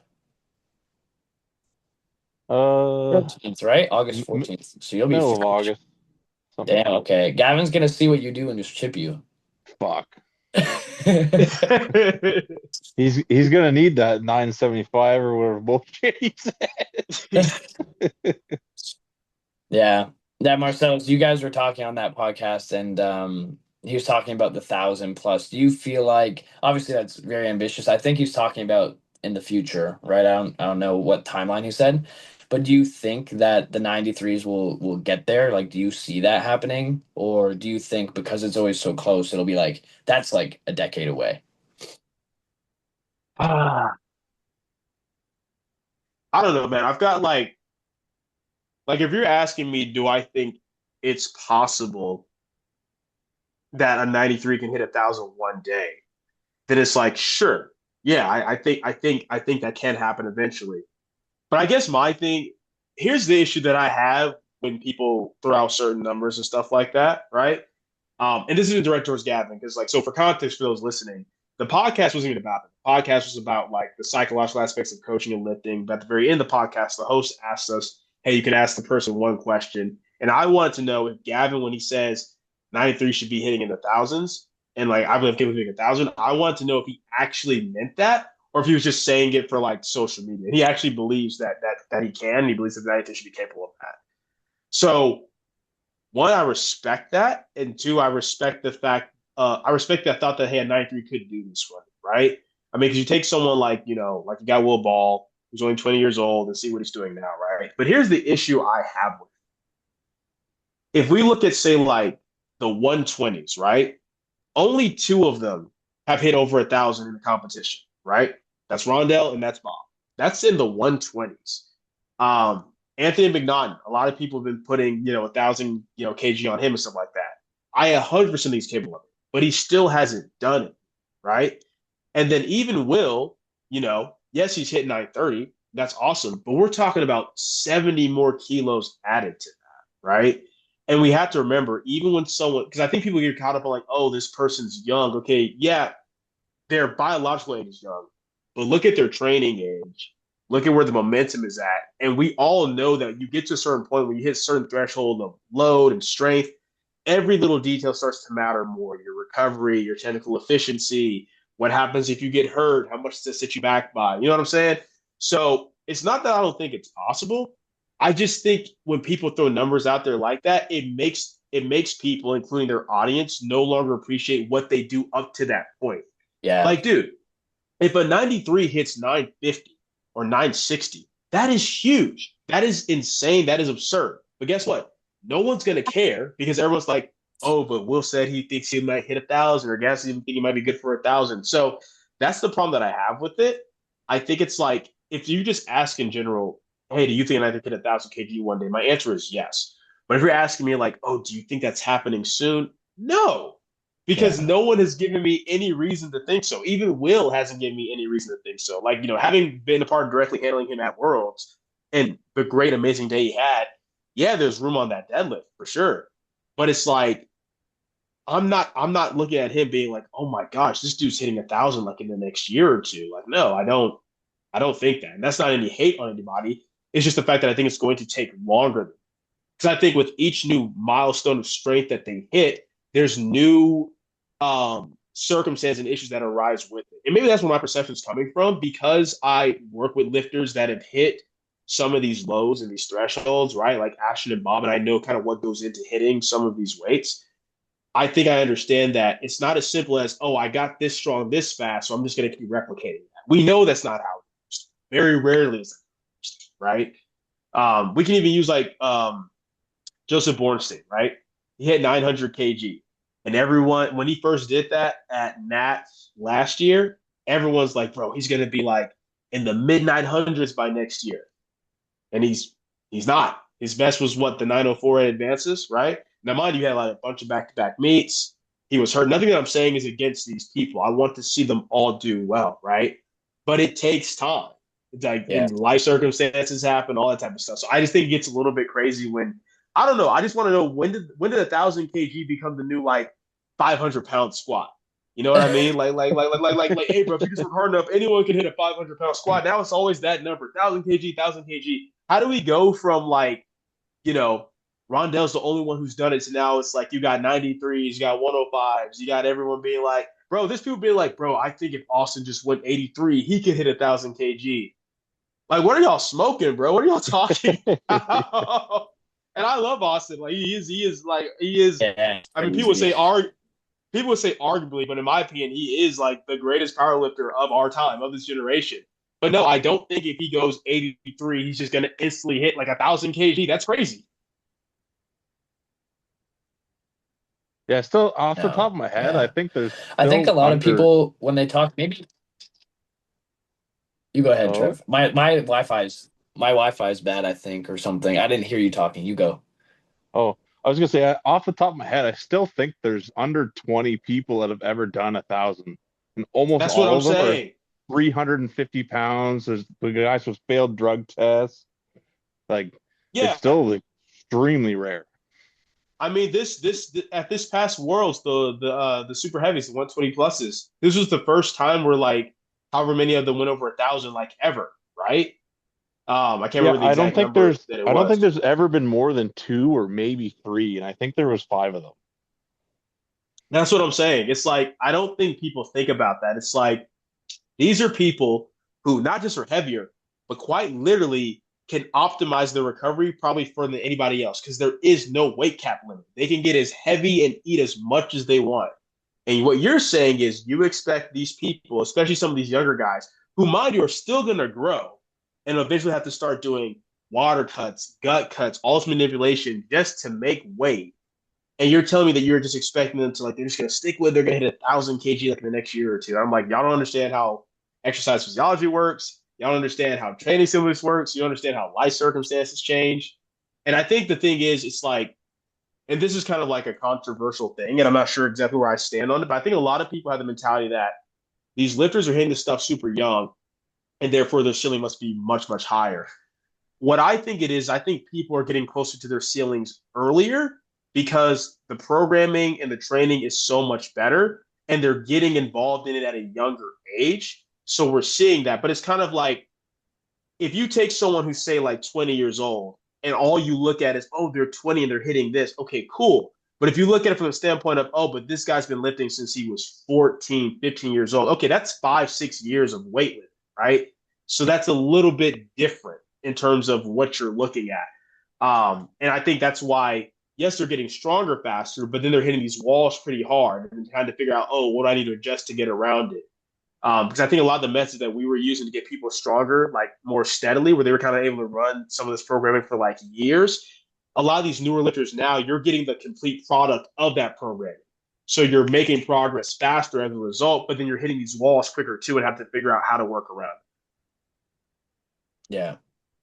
Yeah, and when your coaches are really good and smart, they can like kind of stop you from like having these challenges that we used to just like face. Like I feel like say Austin Perkins is a good example. Like literally wasn't doing anything, like would be partying until like what time? Like no one was there. I don't know if they were telling him to stop, but he wasn't. And there's like so many mistakes that you can make along the way, but now it's like I want to be the best. And so you get someone who's a good coach and they hold you to a standard, and then yeah, like you said, like you just kind of bypass all of those things. But it doesn't mean that now you're infinitely gonna just ascend, right? And then it. another Yeah. thing I would say is like as a fan, if you're saying that, I think it's really easy to say and like because you want it to happen. But like odds are you probably don't know how like these kind of weights feel on your back and like the recovery and like what if your life, even if it is like perfect for recovering for powerlifting training, it's still so much to recover from. And it's just like yeah, like as you get stronger, it gets harder to recover. Like we were talking on our podcast last time, it was just Trevor and I was like, "What do you think has made the most change for you?" And he's like, "Actually, doing less in my training has helped me a lot as he's gotten so much stronger. It's not like he can just Mm-hmm. do more and do more because now that he can like bench 500 and 5 plus and squat 8 plus, it's like each time he does that, it could really tax him for a super long period of time and even maybe Bob, like I don't know if you want to touch on like Bob's stuff. I think he got hurt like after that crazy sick performance. It's like that was huge, and he's pushing so hard to get to Rondell. And people think like a 93 can just do it just out of nowhere, where Bob is like dedicated and has been growing from 93 to like 110 or whatever he is now over like Mm-hmm. what 5 years. Yeah. So, Yeah. And don't get me wrong, like obviously genetics play a role. Different people may have higher genetic ceilings, this, that, and the third, but it's like to your point, Luke, you have to understand that one, doing more looks different as you get stronger. More might be like you're more sub max in the SPD and you're pushing the accessory volume harder, or it might be, hey, you know what, I'm going to bring my total training days down and push those few days I have harder, whatever it may be. But I think it's also the fact of like, as people tend to get older, you tend to get more responsibilities, right? Whether it's your job, whether you get married, whatever. Like unless you're just gonna be like, hey, you know what, man, I'm just gonna be single. I'm not gonna socialize. I'm not gonna do none of that, and I'm just gonna like keep whatever part-time job I have because the hours are easy. I'm just gonna put my all in the powerlifting. It's very, very difficult to keep the same effort to recovery ratio as you get older. Not saying it can't be done. Like I've got a full roster. I've got a wife. I've got a kids, and I'm still doing everything I can to maximize my training. But it is objectively harder to do that now than before my daughter was like, I went from 2021, so my daughter was born 22. I PR'd every block that year. And there's no one who's going to tell me that if I didn't have a kid in 2022, that where I am now wouldn't probably be a little bit further along, right? Not that you work harder or don't put all the energy into it, but there's just more you have to account for. So that's the other thing too. Everyone's like, oh, they're this age, so by the time they're 24, 25, they'll be here. Well, a lot can happen between age 20 and 25. You know what I mean? So I think the problem is sometimes when people put that pressure on a lifter, they put that pressure on themselves. That's when you can actually start to mess yourself up mentally to a degree. Mhm. Oh yeah. I feel like when you say these things sometimes, like not you, just in general, if I were to be like, I'm gonna hit a 800 kilo total in 2 years, and then in 2 years I'm like still not close, it's gonna like mess with me. And Yeah. yeah, then like I could hit like a 760 and it'd be like good, and I'd be like, no, that's shit. Like, like it's very easy to Yeah. Yeah. mess yourself And, up. and, and it's okay to set a long term goal like that. But so long as your mentality is, okay, I'm setting this goal so that if all goes well, I'm there.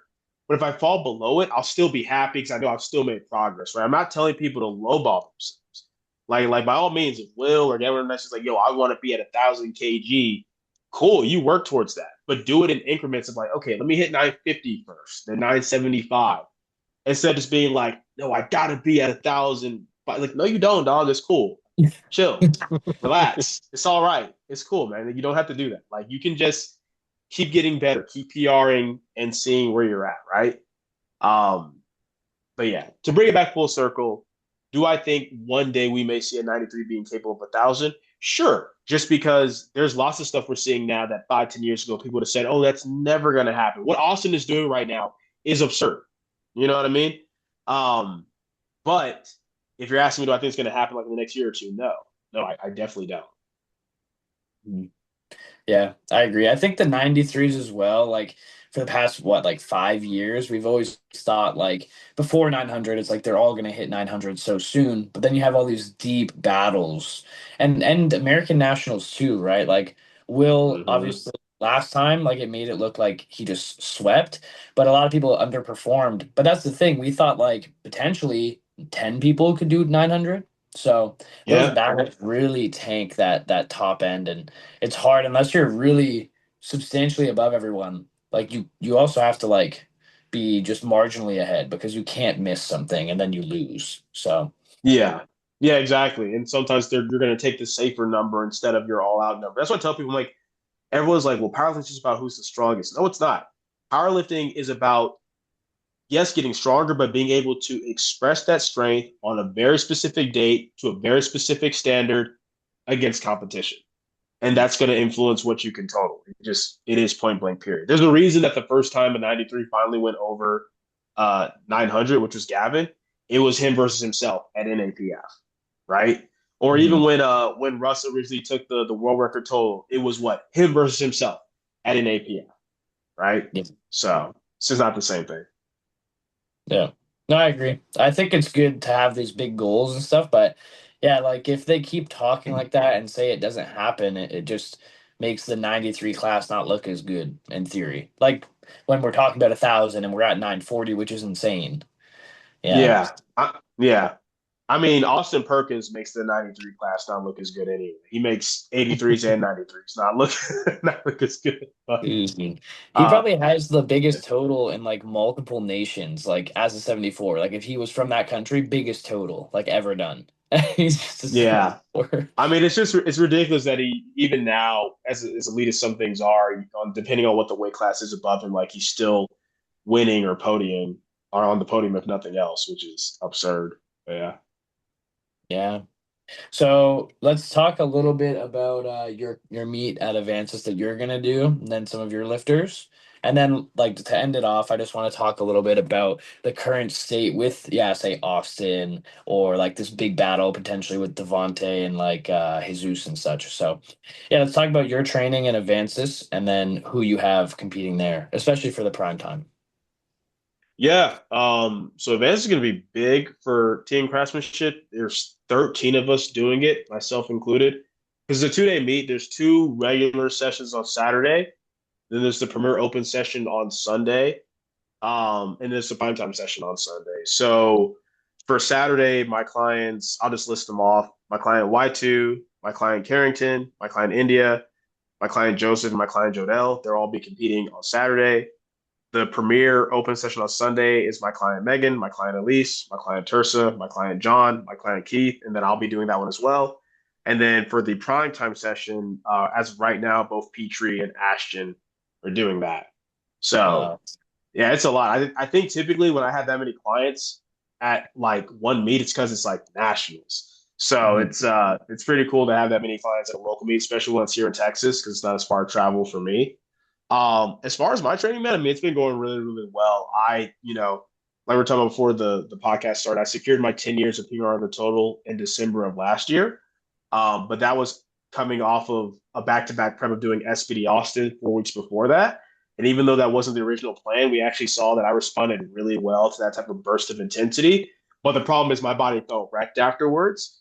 So I realized I'm like, okay, if I get a good response to like pushing intensity to this degree across like my top sets and back downs, I need to be able to handle it. So I basically took 4 months from December to April of doing low specificity, high hypertrophy focused work just to get my body weight up, um, get my baseline of muscularity up as well, and just my better connective tissue tolerance and stuff like that, which worked great. And now I'm on my third block of what is a 6 block macro into advances, and I feel fantastic. I'm doing the heaviest weight I've ever done for back downs across all 3 lifts, and I have no pains, no aches, no nothing. My top sets are going really, really well. I'm hitting the heaviest top sets I've ever hit this far out. And if all goes well, I'll be matching, if not beating, my comp best total in training. And then by the time I get to the platform, hopefully be able to secure 11 years of PRing the total and, just add that much more to it. So prep's going really, really well. Um, and yeah, I feel good. And I'm doing all this on like the lowest frequency training I've done in years. I typically for the sim powerlifting, I've been training like 5 or 6 days a week. And I've been training 3 days a week this entire year. Oh Technically wow. four, technically four now as of this week. I have one day that we just added in to go back to bitching 4 times a week, but it's literally like a 10, 15 minute session. So I just call it 3.1 sessions basically. But kind of like to Trevor's point, it's like instead of squatting 3 times a week, I'm squatting twice with bell squat in the middle day. I'm still definitely twice a week. I've been benching 3, now 4. I never plan on going back to 5, even though my bench was strongest there. I just hate benching 5 times a week. But I'm just finding other ways of doing more. Like I can handle more in each given session. I can push my accessories harder, and it's allowing me to make really good progress. Yeah, I don't think I've ever felt this healthy and strong. Well, with this type of baseline this far out, with still 3 more blocks to go. So I'm excited. And I'm excited for all my clients. I personally have found I do my best performances when I either have someone that I'm directly pushing against, like a rival for that meet or something like that, or when I'm competing with my clients, which is so rare because typically I don't like to compete at the same meets that my clients are doing because I want to focus on just handling them. But this time around, I got asked to be in the premiere session for the meet first, and then a bunch of my clients signed up. Um, so I'm excited though because it's cool, like knowing like, oh wow, 13 of us are all on our week 4s at the same time. We're all gonna be like pushing and posting and stuff. So yeah, I'm excited, man. I think it's gonna be good. I think the prime time itself is gonna be insane. Like it's like based upon like good lift points or whatever for both. I think the female and male side. I think it's like the most competitive session or whatever that there's ever been, just Oh based off wow. GLP anyway. So Yeah. yeah, I think it's gonna be fun. That'd be crazy. Yeah. So that's pretty cool. 3 days a week for training for you. And so you're only doing four to get that next bench day in. Are those sessions super long then, since it's only three? No, no. My SBD. So my Saturday is primary. So I'll just run through it real quick. So Saturday is primary squat and bench with secondary deadlift. And then for accessories, I have dips, leg press, lateral raises, and curls on that day. My new day that we just brought in Monday is literally just 3 sets of 5 on bench press. Like the top Okay. set of 5 is like a 2 count, a set of 5, and then it's 2 back down sets of 5 regular. Tuesday is my primary deadlift day, and then it's also a bench day. And then I have what are my accessories that day? I have like belt squats, leg extensions, leg curls, lat pull down, and like tricep press downs on that day. Then Thursday is my secondary squat day and another bench day. So I have like a top set of low bar, 3 sets of high bar, 4 sets of bench on that day. And then I've got pull ups, rows, face pulls, and rear delt flies. So yeah, those are the 4 days. My longest session is the Saturday. And if I'm like, if I'm working out with clients or if I'm recording for YouTube or whatever, then yeah, it can take me like, 3-ish hours or so. But if I just go in and I just don't talk to it, I just get it done, I can get done in like 2 hours. And then my other two sessions, not the Monday bench one, that's like nothing, but Tuesday and Thursday, I can get those done in like an hour. But that's because I don't BS. I literally like I go in. I'm not taking like 5 minutes rest between one and two reds. It's like, okay, take one red, and take two reds, take three reds. As far as between back down sets and accessories, I'm timing my rest. I'm resting like 2, 3 minutes, 5 minutes at most if I really need it. Um, so no, it doesn't take me too long, but it's just because I'm intentional with it. Yeah, that's very good. I need to get more like that with my session timing. It's not like too long, but it's just like yeah, if people are there and then you talk, especially when Trevor and I train and he's just like loafing around. Yeah, like I'm Saturdays, way I let faster than myself. you. No, That's fun to tell you about. Saturdays I let myself enjoy it a little bit more because that'll be the one day of the week where I'll probably have, like training with other people. So that's why if it's like, oh, 3.5 hours, I know it's because I'm talking and chilling or hyping up people, that's fine. But on those other days, I'm like, bro, my work day's done. I want to go train, kill it, come home, chill with the family. So yeah. That's why when people tell me like, oh, my sessions are too long, the first thing I'll ask them like, how long are you resting between sets? Because if you're resting like 10, 15 minutes, you're scrolling on your phone, I don't want to hear it. I'm not adjusting anything. I need you to lock in and show me what you can do, not BSing first. And then if it's still taking you 2+ hours, we can talk about adjusting.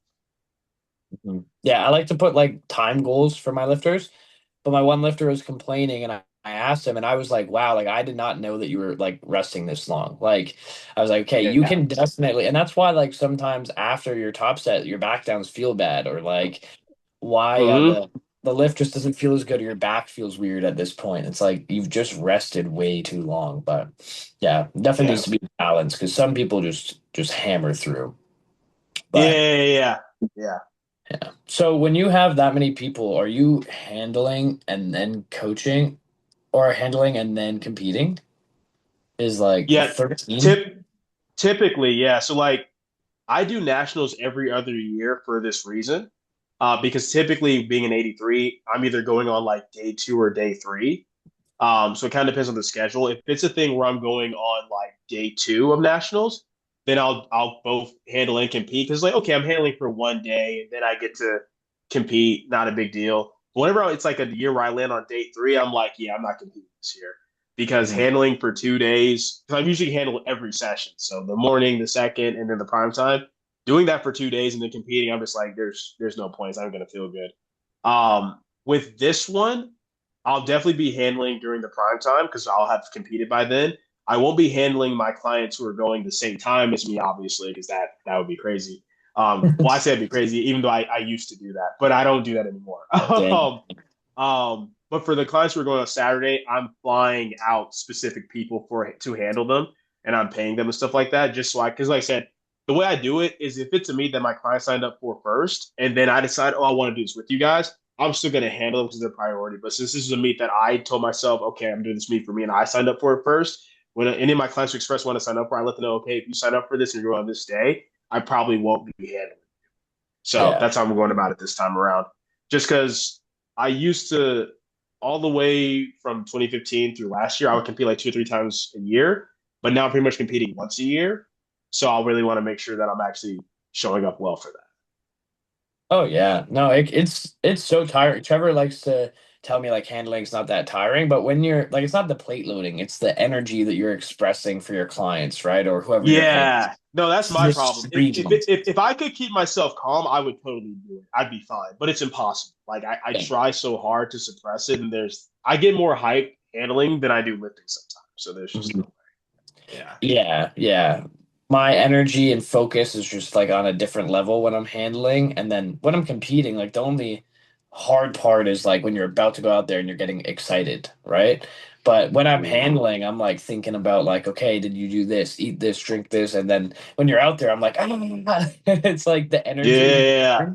the energy in the room is Yeah. crazy too. It's fatiguing in a good way, like obviously. Yeah. Especially at a meet like this, dude. Like the energy's gonna be crazy. And for me, I get a lot. I can get an extra like percent or two just from mental hype. But if I handle a lot the day, it's weird. It's like if I handle all day one day, then I handle the next day. I think because it's external for other people, that energy can just come back. I can just force it to come back to back. But I can't do that for my lifting for some reason. Like if I'm handling somebody and then I have to compete and I try to force the energy back up, it just doesn't. It just doesn't hit the same way. So Yeah. yeah, Yeah, I feel like, well, once you're actually like straining against this heavy weight and the day before you were going crazy with like all of your adrenaline peaking, it's different. Like it's like if you were to yeah, max out squat and then go max out deadlift, like it's more so just like how hard you were trying and how excited you got. And yeah, I definitely feel the same way. But it's funny because Trevor's always telling me um, that is easy. Well, I I'm was more gonna talking say. about the coaches that go and handle like one or two lifters on the weekend and then bitch about it for a whole week. Oh no, they're tripping. No, no, I agree with Trevor on that. I hate that. I hate that. Like, bro, whenever I'm like at a local meet and it's like, I'm not gonna lie, if it's like 5 clients or less, I'm so chilled. I'm so chill. But when I say handling is tiring, it's because it's meets like this. Oh, I have 10 lifters at this meet, or oh, I'm handling not just one session a day, but 2 to 3 sessions every day for nationals. No, that I don't want to talk to anybody after nationals when that's done. Mm. But yeah, when people are like, yeah, bro, I'm just so smoked, man. Oh, what happened, man? Like 14 days and 3 hours ago, bro, I had 2 clients, man. Then like on a Saturday morning, it's like, bro, shut up. like, Exactly. like, stop. Work days. The Sunday afternoon session with one lifter. Yeah. You And, fuck and then off. even and then even more so, and I'm not judging because like you can't fake it. Your energy is what it is when you're handling. But when the people they're just kind of sitting there like this the whole time, just watching the lifts and put a number. What are you tired from, bro? Like anyone who's watched me handle, you know why I'm Yeah, tired. yeah, you're I can't. jumping Yeah, around. yeah. Yeah. No, But I definitely anyway. find it fatiguing. Like I don't have 14 people plus at like any meet. But even if it's like say multiple days in a row, like my Hmm. social battery mostly is just done after because it's like at these meets too, especially local-ish ones or in your country. So you see people that you don't see all the time. So it's like yeah, it's like Yeah. influx of social time and then I just kind of like Yeah.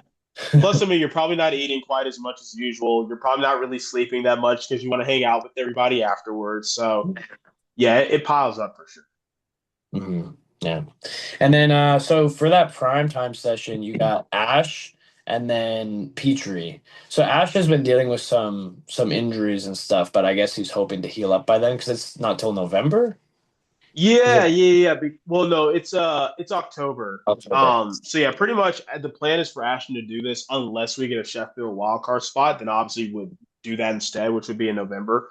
But yeah, it's because the big thing with Ashton is like it's less of like a specific like severe injury and more so just a combination of a bunch of lifestyle factors that hit all at the same time right before Worlds because he's in the 82nd Airborne Division. Um, and we didn't know, bro, we didn't know until 2 weeks before Worlds if he was going to be at Worlds or get shipped off to Oh everything that's wow. going on right now. Yeah. And because he's in the 82nd Airborne, they demand a lot. Like Ash already has to do a bunch of physical testing, but they demand a lot. You have to be like certain weight, certain conditions, running this much. Like the only test he managed to get out of right before he left was the combat test. Thank God. Because I told him Oh, straight up, I was like, listen, dude, I said I've worked around everything that's been thrown at us this prep. If you do this combat test, we might not even go. We are cooked. There's no way we're gonna be able to do anything. So thankfully he was able to get out of that and get like a week off before going. But it was like it was that. He also had to move from Texas to Carolina to join this division. It was a 21-hour drive. He's in some random Airbnb where they weren't letting him adjust the AC and stuff like that. He's having to oh do all wow. this different physical stuff. He's having to go through the process of getting another house now and moving his family down. It was just a lot of stuff going on at once. So we're using this first block, little 3 way, just to really heal him up, and then we'll have 3 blocks to build into it, and we think we'll be good because he'll just be able to hopefully ideally keep his weight a little bit heavier this time around too because he was lighter at Worlds compared to Nationals, but we'll see. With Ashton, there's always something to kind of juggle. But what's been cool pretty much since SPD Austin is we finally have a structure and format that we can kind of replicate and just tweak as needed. Compared to every prep before that, our structures always look completely different based upon what he has to do or what's going on, right? Mhm. Um, so yeah, we'll see how things go. That's why if he gets a Sheffield wildcard spot, that'd be great because that's just an extra month to build. But either way, we think we'll be good because it's also just it's not as crazy a travel, right? Going from Carolina to Texas compared to going from, Carolina to Lithuania. So we think we'll be able to manage something nice no matter which meet it is. But yeah, we think we'll be okay because we know what to do to keep him healthy. We know how to pace things. Because we think a big thing is that just taking it super easy this first block, even compared to a normal first block, is going to set us up really well to be healthy and then just build some momentum. But once again, I'm saying that now based upon his life circumstances now, this could change next week. He could get shipped off next week. I don't know. So we'll see. Yeah. And then I think Petrie, I watch some of his YouTube. He always puts out really long, good videos. So whenever I have the time, I'm watching. But he was dealing with some stuff. I think that's why he pulled out of Nats, right? It was just like he's risking it Yeah. in there. And then now Yeah, he's looking. yeah, yeah. So what's that Yeah, like? yeah. So with Petrie, we're at this point where it's like, we did this capacity series, which is great. We've also just figured out a lot of stuff because it all kind of stems back to when he did nationals last year and was going against Keiko, and we had to go for that crazy third deadlift because that wasn't in our plan. That wasn't in our range. But Keiko just PR'd every lift and was not where we had to go for it. And ever since then, his back just hasn't been the same. And I don't think we realized to the degree how bad his back was. And we basically formed a bunch of movement patterns and got strong around this kind of bad back movement pattern. And then it started to kind of rear its head into nationals, and we kept trying to push through. We got to the point where like he literally like got hurt and couldn't go through with it. So our focus has been just getting him healthy and just finding like basically getting his body to relearn how to move the right way. Because strength wise, in terms of like just baseline strength, what he can do coming in on any given day and hit, he's in a really good spot. And now we just need the time to be able to just stack sessions back to back healthily to build into that. Our hope is that advances will be us being able to actually show where he's actually at strength wise. Yeah. So it's been good. It's just been this thing of like figure out what that tolerance is for him. It's like, okay, what's enough that makes you feel stimulated and feel strong, but isn't so much to where you're forced to compensate into this bad position again that doesn't feel good. Because if he gets in that position on squat, it leads him to the deadlift, and that also affects his bench press. Whereas when he feels like he'll have some week twos where he's like, dude, I feel like I can like smash PRs today. You know what I mean? But then if we like teeter over the edge a little bit, then it can go down very quickly. So long as we can get this balance laid out, which we think we've got now, we've used the past couple blocks to kind of trial and error some stuff. We think these next three blocks will allow him to build nicely into.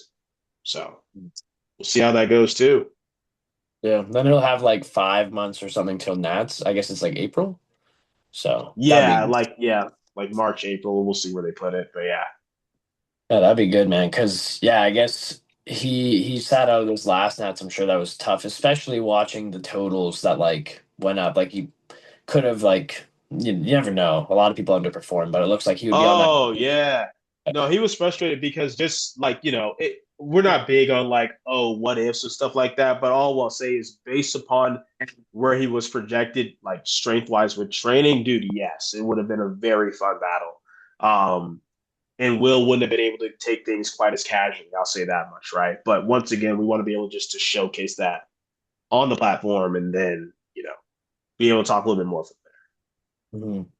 And then lastly, if you have info on Bob, I feel like Bob, I know you listen sometimes to the pod. Trevor's always asking me like, what's Bob up to? Especially before, where like he pulled out of Sheffield and all that. How's Bob doing now? He's good. He's good. Bob's a lot healthier than what he was. Our big thing was just like, so for reference, and I think the only podcast where we talked about a little bit was on Ken List, but basically, SPD Austin, he did his thing. We had like a full normal block of training after that. Everything was fine. Then our second block was like post week two. He did his SBD on Friday, had a rest day on Saturday, was chilling.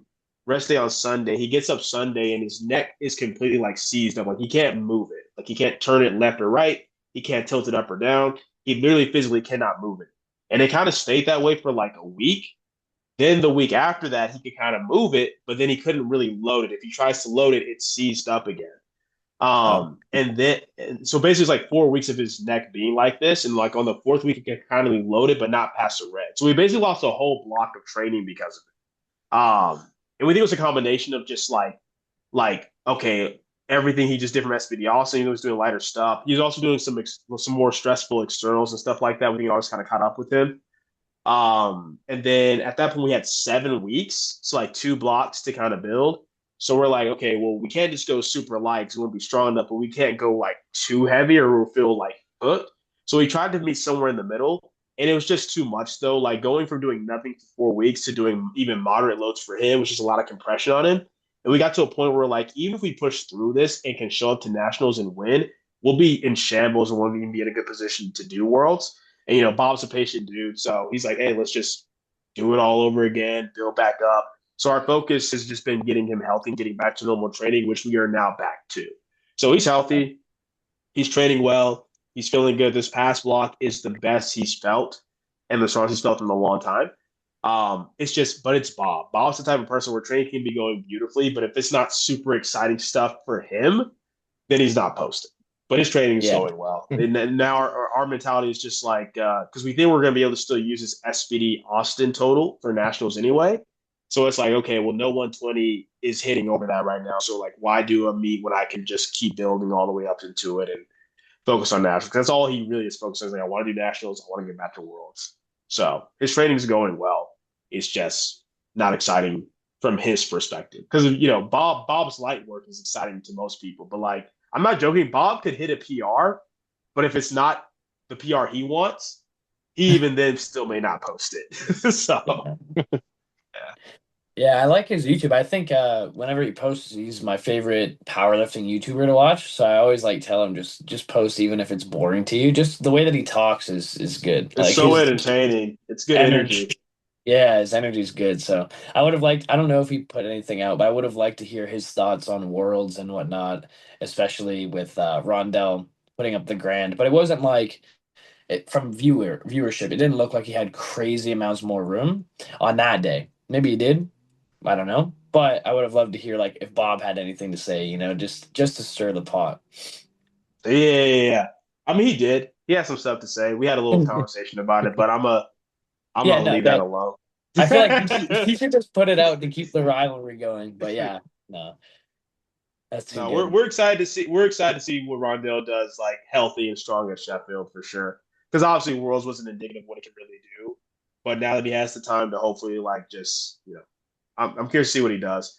I will say, depending on what he puts up, well, no matter what he puts up, Boss will be motivated. But depending on what he puts up, will probably light a bigger fire. There's a certain number he has to go past for Bob to be like, okay, I still need more time for blah blah blah. But there's a certain number if he doesn't go past that, Bob's probably going to be like, all It's right. almost time. Yeah. So yeah, we'll see. So yeah, we'll see. We'll see. Yeah. So before we go, Sheffield coming up, they're gonna have the wild cards. I don't know the full roster. I guess it's just based off of Worlds right now. They didn't add anyone else. Who would you add to the Sheffield roster for the wild cards? Yeah, because there's 4 wild card spots, right? 2 men and 2 women. So for the men, Joseph Bornstein for sure, because I want the tiebreaker. Because Joe's won once against Ade, at least like at the world level, whatever. And then Ade's won one, so I think that tiebreaker and Joe being healthy. Because I don't want this asterisk next to it. I hate when people do that whenever like somebody wins. What's my class? Somebody else like, oh, he only won because it's like showing up healthy is part of the sport. A win is a win. But I would like for them both to show up healthy. I also know that Ade has a lot more room and will only have that much more time working together. I'd like for them to go head to head again and I just outright beat him while he's healthy. And I just think entertainment wise, that's just something that people would want to see, right? So Joe for sure. As far as another male, I'm trying to think. Uh Would you add another 93 or okay, so I'll say my bias pick first, and then I'll say my two non-bias picks. My bias pick would be Ashton. yeah. Um, just so he could like be healthy, come back and really show what he can do there. Also, because of Sheffield, it can even be a thing where like, okay, maybe we don't go 120, maybe we come back down to 105, maybe we battle it out with Anthony. I think that could Mhm. also be very entertaining as well, right? So that'd be my bias pick. My non-bias pick, um, if I had to pick a 93, Christian, I feel like he really earned it just with what he put up, with getting second and hitting the 900. And it's okay, well, he's being consistent, he's getting stronger. Where would he be, further down the line? So if I had to pick a 93 to answer your question, Luke, but honestly, if not Ashton or Christian, I'm trying to think of because I'm trying to go with realistic answers, right? Like someone that they would actually pick. Like, I don't think they would pick like, Bob for this or something like that. But maybe Keenan, if Keenan shows at an NAPF, like if he beats what Anthony just did, I think that could also be entertaining. Because what I'm looking at when I look at Sheffield wildcard spots, at least in my mind, I'm looking at battles, uh, records, and then just who's bringing in eyes, like viewership. So I think that's how I look at it. Um, on the ladies' side, Carlina for sure. I Yeah. want to see, Mhm. yeah, Carlina for sure. I want to see her run that back. I mean, I straight up, I think she got hoed with some of those calls, Yep. like for sure. And that's not to take away from Zero because she killed it. I was so happy to see her win. But I want to once again, it's kind of like not to take away from Ade's win. Obviously, I'm not taking away from my own Olympus win, but like I want to see her and Carlina go at it again. Yeah. Both strong, both at your best. So Carlina for sure. I would love to see that. Uh, and then for the second pick for the ladies, once again, my bias pick would be Leanne. We have to run that back. We got to run that back with Canada. Um, so that'd be my bias pick. Non-biased pick, Sonita.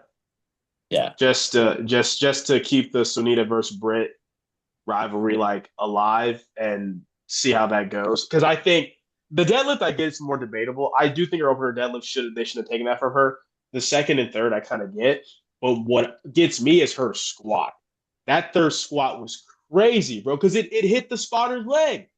Like, and it'd be one thing if it only happened once, bro. Bro, that dude, like, a few times throughout the week. I'm not trying to come, but a few times throughout the week, he's like, bro, you're holding the weights, you're doing this, you're doing that. There's a few times throughout the week where he was doing stuff like that, not intentionally, but it's like, dude, what are you doing, right? Yeah. So stuff like that too. Um, yeah, I would like to see her be able to run it back with Britt, um, because I think that rivalry is just so good. Um, I think it is the best rivalry on the female side of the sport. Like if I could pick someone that I like that would be allowed to, she wasn't banned, I'd say Agata for sure. Because I love to see Agata and Cran and all that. But based on people I think they'll actually look at, yeah, I think Sunita. So Carlina and Sunita would be my two non-biased picks. And if I'm being biased, I'd like Leanne to get one of them. But I yeah. feel like Milan would be good too, though. Like, I don't think obviously it's your bias, it's your lifter, but I think it would be cool because yeah, like that session was one of the ones I was impacted greatly by the judge Yeah. jury. And then Yeah. one thing I would say too is would they even be able to consider Sanita? Because when Jesus didn't hit the 95%, he was like, no, right? That's true. That's true. Well, the thing is, so it's different now because if you go to like how to qualify, the wild card spots, it used to be a thing where I think it was based off some specific regional criteria or whatever. But now it just says will be chosen based off SPD's discretion, I Okay. believe, is the wording of it. So I don't know if they still look at that or not.